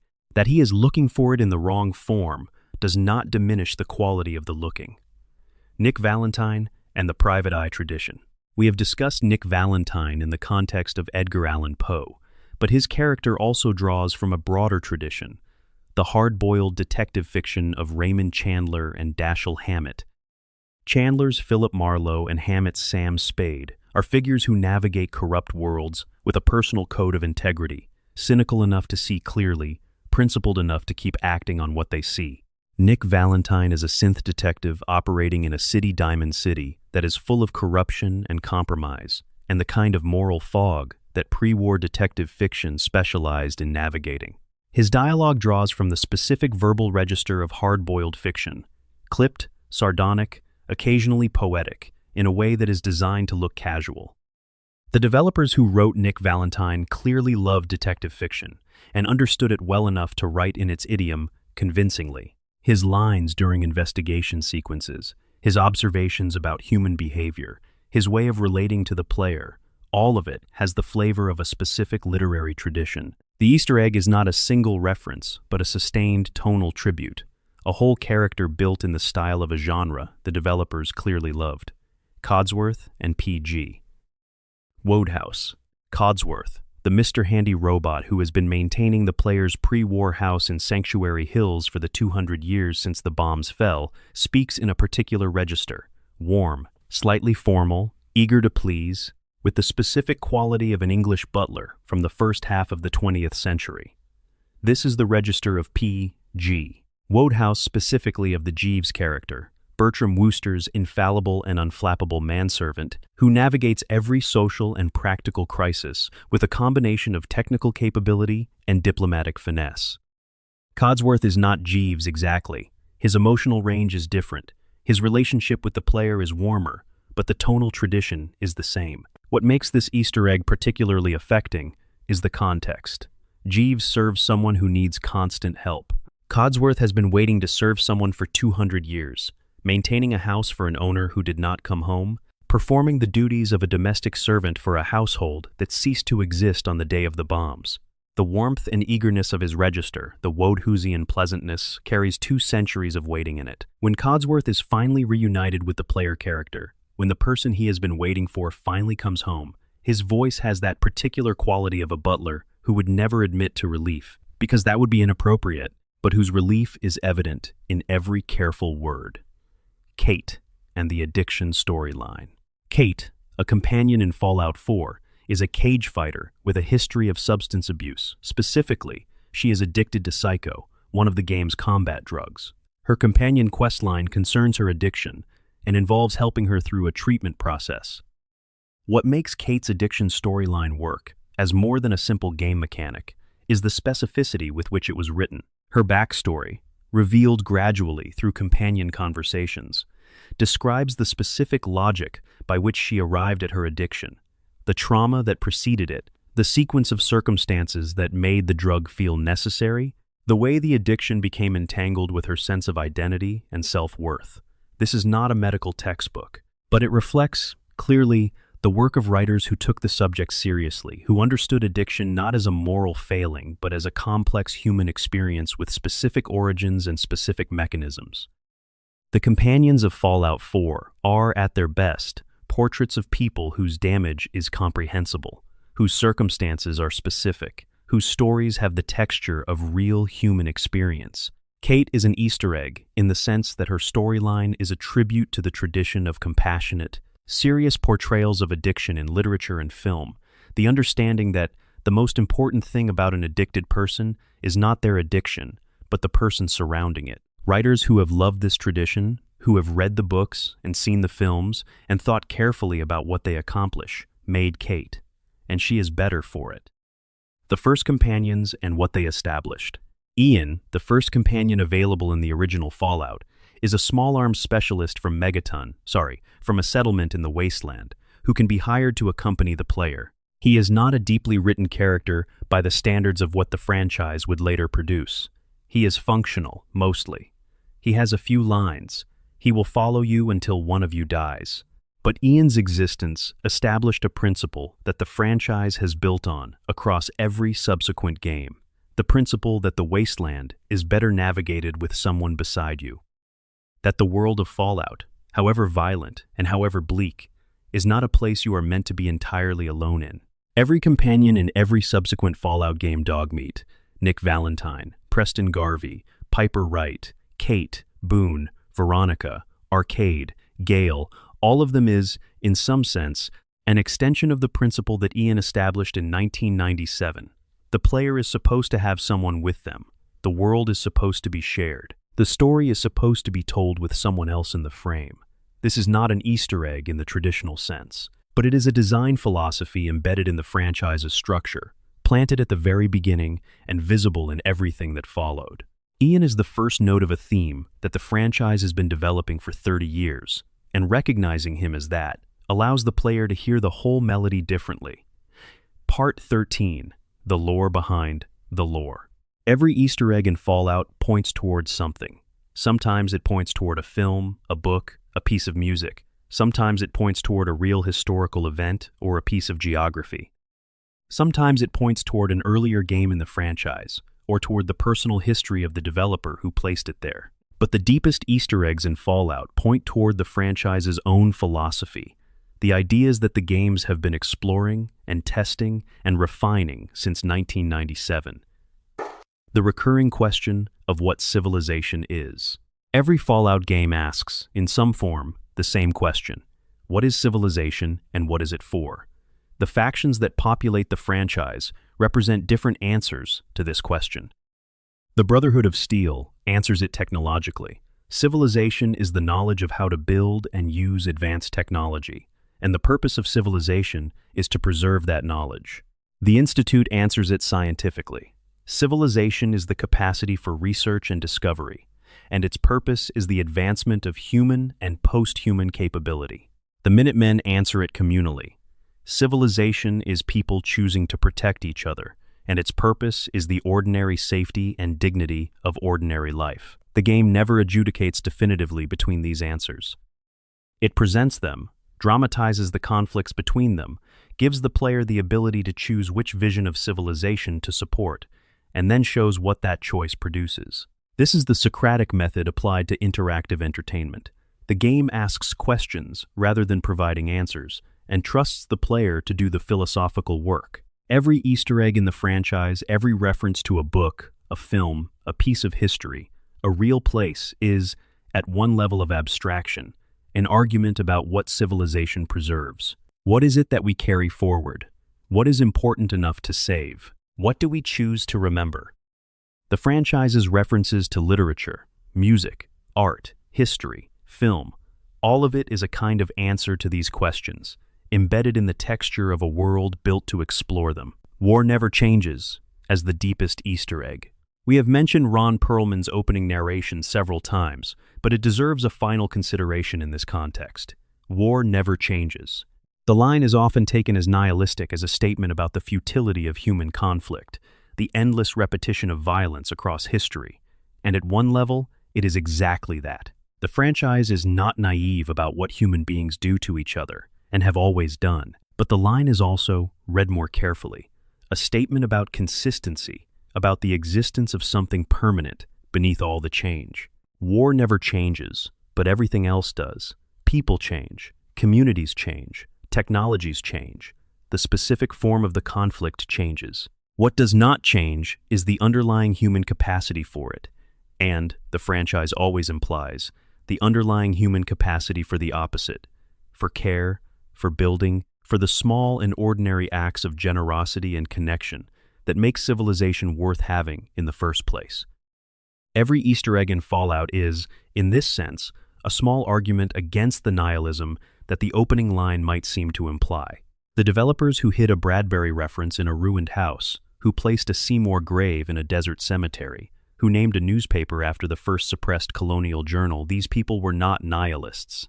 They were people who loved specific things deeply and wanted to put those things in the world they were building, because they believed that the things they loved were worth preserving. This is the franchise's final Easter egg, the conviction, embedded in every reference and every tribute and every small, loving detail, that culture matters. That what we make and what we read and what we listen to and what we carry with us matters. That the impulse to hide a Monty Python reference in a wasteland, or to name a synth detective after a poet, or to give a child's grave a fictional dog's name from a beloved animated series. This impulse is not trivial. It is, in fact, the most human impulse there is. The impulse to say, I was here, and I loved this, and I wanted you to know. The ongoing conversation, the Fallout franchise is now approaching its 4th decade of existence. The games that have been made in that time span enormous differences in technology, in studio culture, in the specific people involved. And yet, something persists. What persists is the conversation.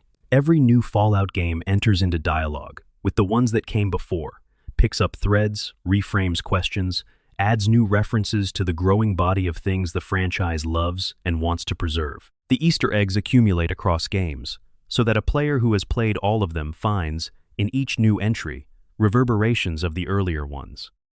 This accumulation is itself a kind of Easter egg for the dedicated player. The discovery that the franchise is not a series of separate games, but a continuous conversation about the same deep concerns, carried on across decades by different people who have all, at different points, loved the world enough to spend years of their lives building it. The wasteland keeps expanding. The ruins keep accumulating their stories. The radio keeps playing songs from a world that no longer exists. And somewhere in the debris, if you look carefully enough, there is always something that someone placed there because they wanted you to find it. Part 14 more things in the margins. Before we reach our closing, there are a handful of details scattered across the franchise that deserve their own small moment. Things that do not fit neatly into any other section, but that are too good to leave out. The Fallout 3, alien crash site, and the trajectory. In Fallout 3, if you find the crashed alien spacecraft in the capital wasteland, you can recover a specific weapon and a specific item alongside it. The alien crash site in Fallout 3 is the beginning of a thread that, if you have the Mothership Zeta DLC installed, will be picked up by an abduction sequence and carry you to an entirely different kind of adventure. But even without the DLC, the crash site has its own quiet perfection. The spacecraft is small, nothing like the massive flying saucers of mid-century science fiction films. It looks almost humble, lying in its crater in the wasteland, crumpled by the impact. Near it, there is a trail of strange metal debris pointing back along its trajectory. If you follow that trajectory, if you align yourself with the path the debris describes and look along it, you will eventually see, at the far end of a very long sight line, something in the sky. This is a detail that requires both the right position and the right time of day to see. Most players never see it. But the developers placed it there, took the time to create an astronomical detail that can be found by anyone who is curious enough and patient enough and geometrically observant enough to follow a spacecraft's debris trail, look along the path. This is one of the franchise's finest examples of hiding a reward for patience and attention in a way that produces no mechanical benefit whatsoever. There is nothing to collect at the end of the sightline. There is no quest. There is only the satisfaction of following the breadcrumbs and seeing what they were pointing to, New Vegas's snow globe collection. In Fallout, New Vegas, snow globes are hidden throughout the game, world decorative glass spheres with miniature scenes inside them, the kind of tourist souvenir that populated the interiors of pre-war homes everywhere. There are 7 of them. Finding all of them is an optional challenge that requires comprehensive exploration of the game's major locations.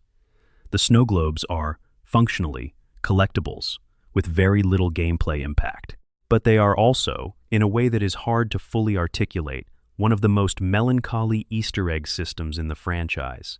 Snow globes are objects designed to capture a moment, to make a specific place small and perfect and permanent, sealed inside a glass sphere where nothing can disturb it. They are miniature worlds, contained and protected from the chaos outside them. In the Mojave, where almost everything has been destroyed or degraded by 2 centuries of post-apocalyptic existence, a snow globe is a small and perfect thing that has survived intact. Finding one, picking it up, looking at the tiny perfect scene inside it. This is an encounter with something that the bombs and the years could not touch. The snow globes say, quietly, what the best Fallout Easter eggs always say.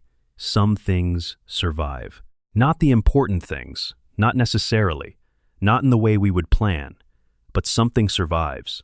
The small, the decorative, the apparently insignificant these things find their way through disasters that destroy the large and the consequential. The Nuka-Cola Quantum Easter Egg Event. When Fallout 4 was approaching release, Bethesda ran a real-world promotional campaign that included limited edition Nuka-Cola Quantum drinks sold at Target stores in the United States. The drinks were, as before, blue-dyed with the seaweed-derived food coloring that approximated the game item's appearance and were sold in small quantities that caused them to sell out quickly. Finding one of these bottles in the real world and then finding the in-game version of the same bottle is a very specific experience.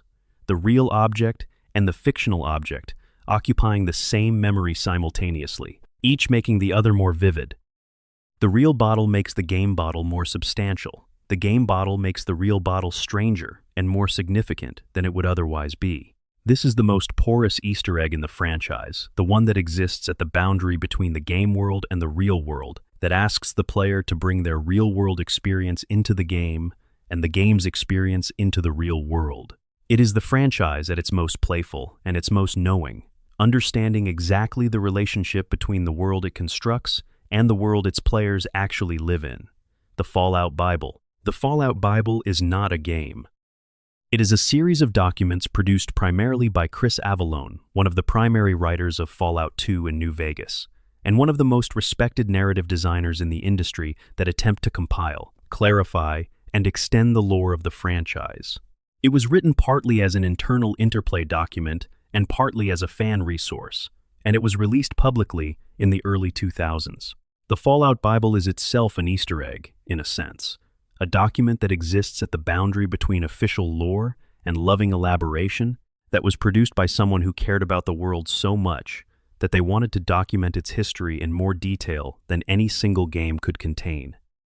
Finding and reading the Fallout Bible, which is available online, is an experience that changes how subsequent playthroughs of the games feel. The games suddenly seem more densely populated, more continuous with a history that extends beyond what any single narrative shows. The Bible reveals the names and histories of characters and events that the games only hint at. It fills in gaps that players might have only dimly registered as gaps. It is the franchise telling more of its own story than the games themselves have room for a reminder that the world the games are set in is always larger than any individual visit to it can show. The terminal entry that is just good. In Fallout 4, in a location that most players will never find, a small, easily overlooked office building in a largely unexplored corner of the map, there is a terminal. The terminal contains several entries by the person who worked at this office. Their name is given. Their job is mundane. Their entries are about ordinary things, a project they are working on, a disagreement with a colleague, plans for the weekend. The last entry is dated the day before the bombs fall. It describes with the specific quality of someone who does not know it is their last entry. A perfectly ordinary evening. They went home, had dinner, watched something, went to bed. The entry is unremarkable in every way. Nothing in it signals impending catastrophe. This is the finest of the franchise's small terminal entry Easter eggs. Not because of what it references, not because of what it reveals, but because of what it does not say. The person who wrote it went to bed on the last ordinary night in human history and did not know. They went to sleep. The world ended while they were sleeping, or while they were waking up, or in that particular early morning light when the day has not yet taken shape. Finding this terminal entry is not a quest objective. It is not marked on any map. It does not advance any narrative. It simply exists, like a private document in an archive, the small human truth at the center of the franchise's enormous mythological machinery.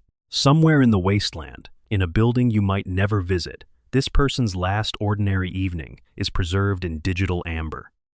They do not know it is their last ordinary evening. They are just going to bed. That is the whole of Fallout in a single terminal entry, closing the last transmission. Let the light fade for a moment. We have walked a long way through the wasteland tonight. We started at the very beginning, in 1997, with a small indie RPG about a man with a canteen and a Pip-Boy, stumbling out of an underground shelter into the blinding light of a world that had been destroyed and was, stubbornly, improbably, still continuing. We followed the thread from there through the sequels and the reboots and the expanded settings and the multiplayer experiments, and we found, at every point along the way, that the people who made these games were people who loved things and wanted to preserve that love somewhere it could be found. That is what an Easter egg is, at root, not a hidden thing, a preserved thing. A thing someone loved and could not bear to simply leave out, who found a way to put it in the work even when the work was enormous and the detail was tiny. Ray Bradbury's house in the capital wasteland. Seymour's grave in the Mojave Desert. The silent vault children's drawings in their underground rooms. The last terminal entry of someone going to bed on the last ordinary evening.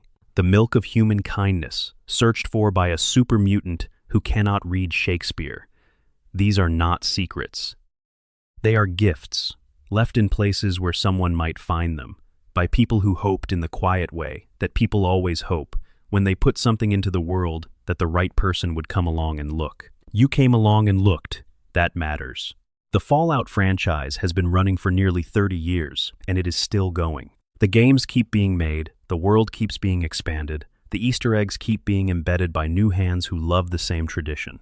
Somewhere, right now, a developer is placing something in a location most players will never visit, a reference to something they love, a small tribute, a preserved piece of their own attention and care.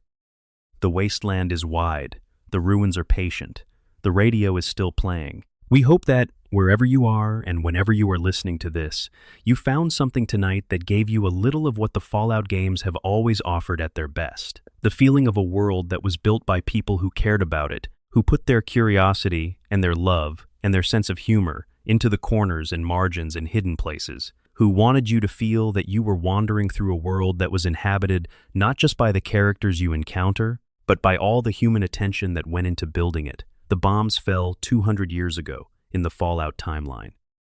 But people are still building here, still tending the details, still leaving things in the margins for whoever comes looking.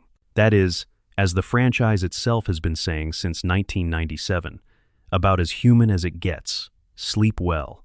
The wasteland will be here when you wake up.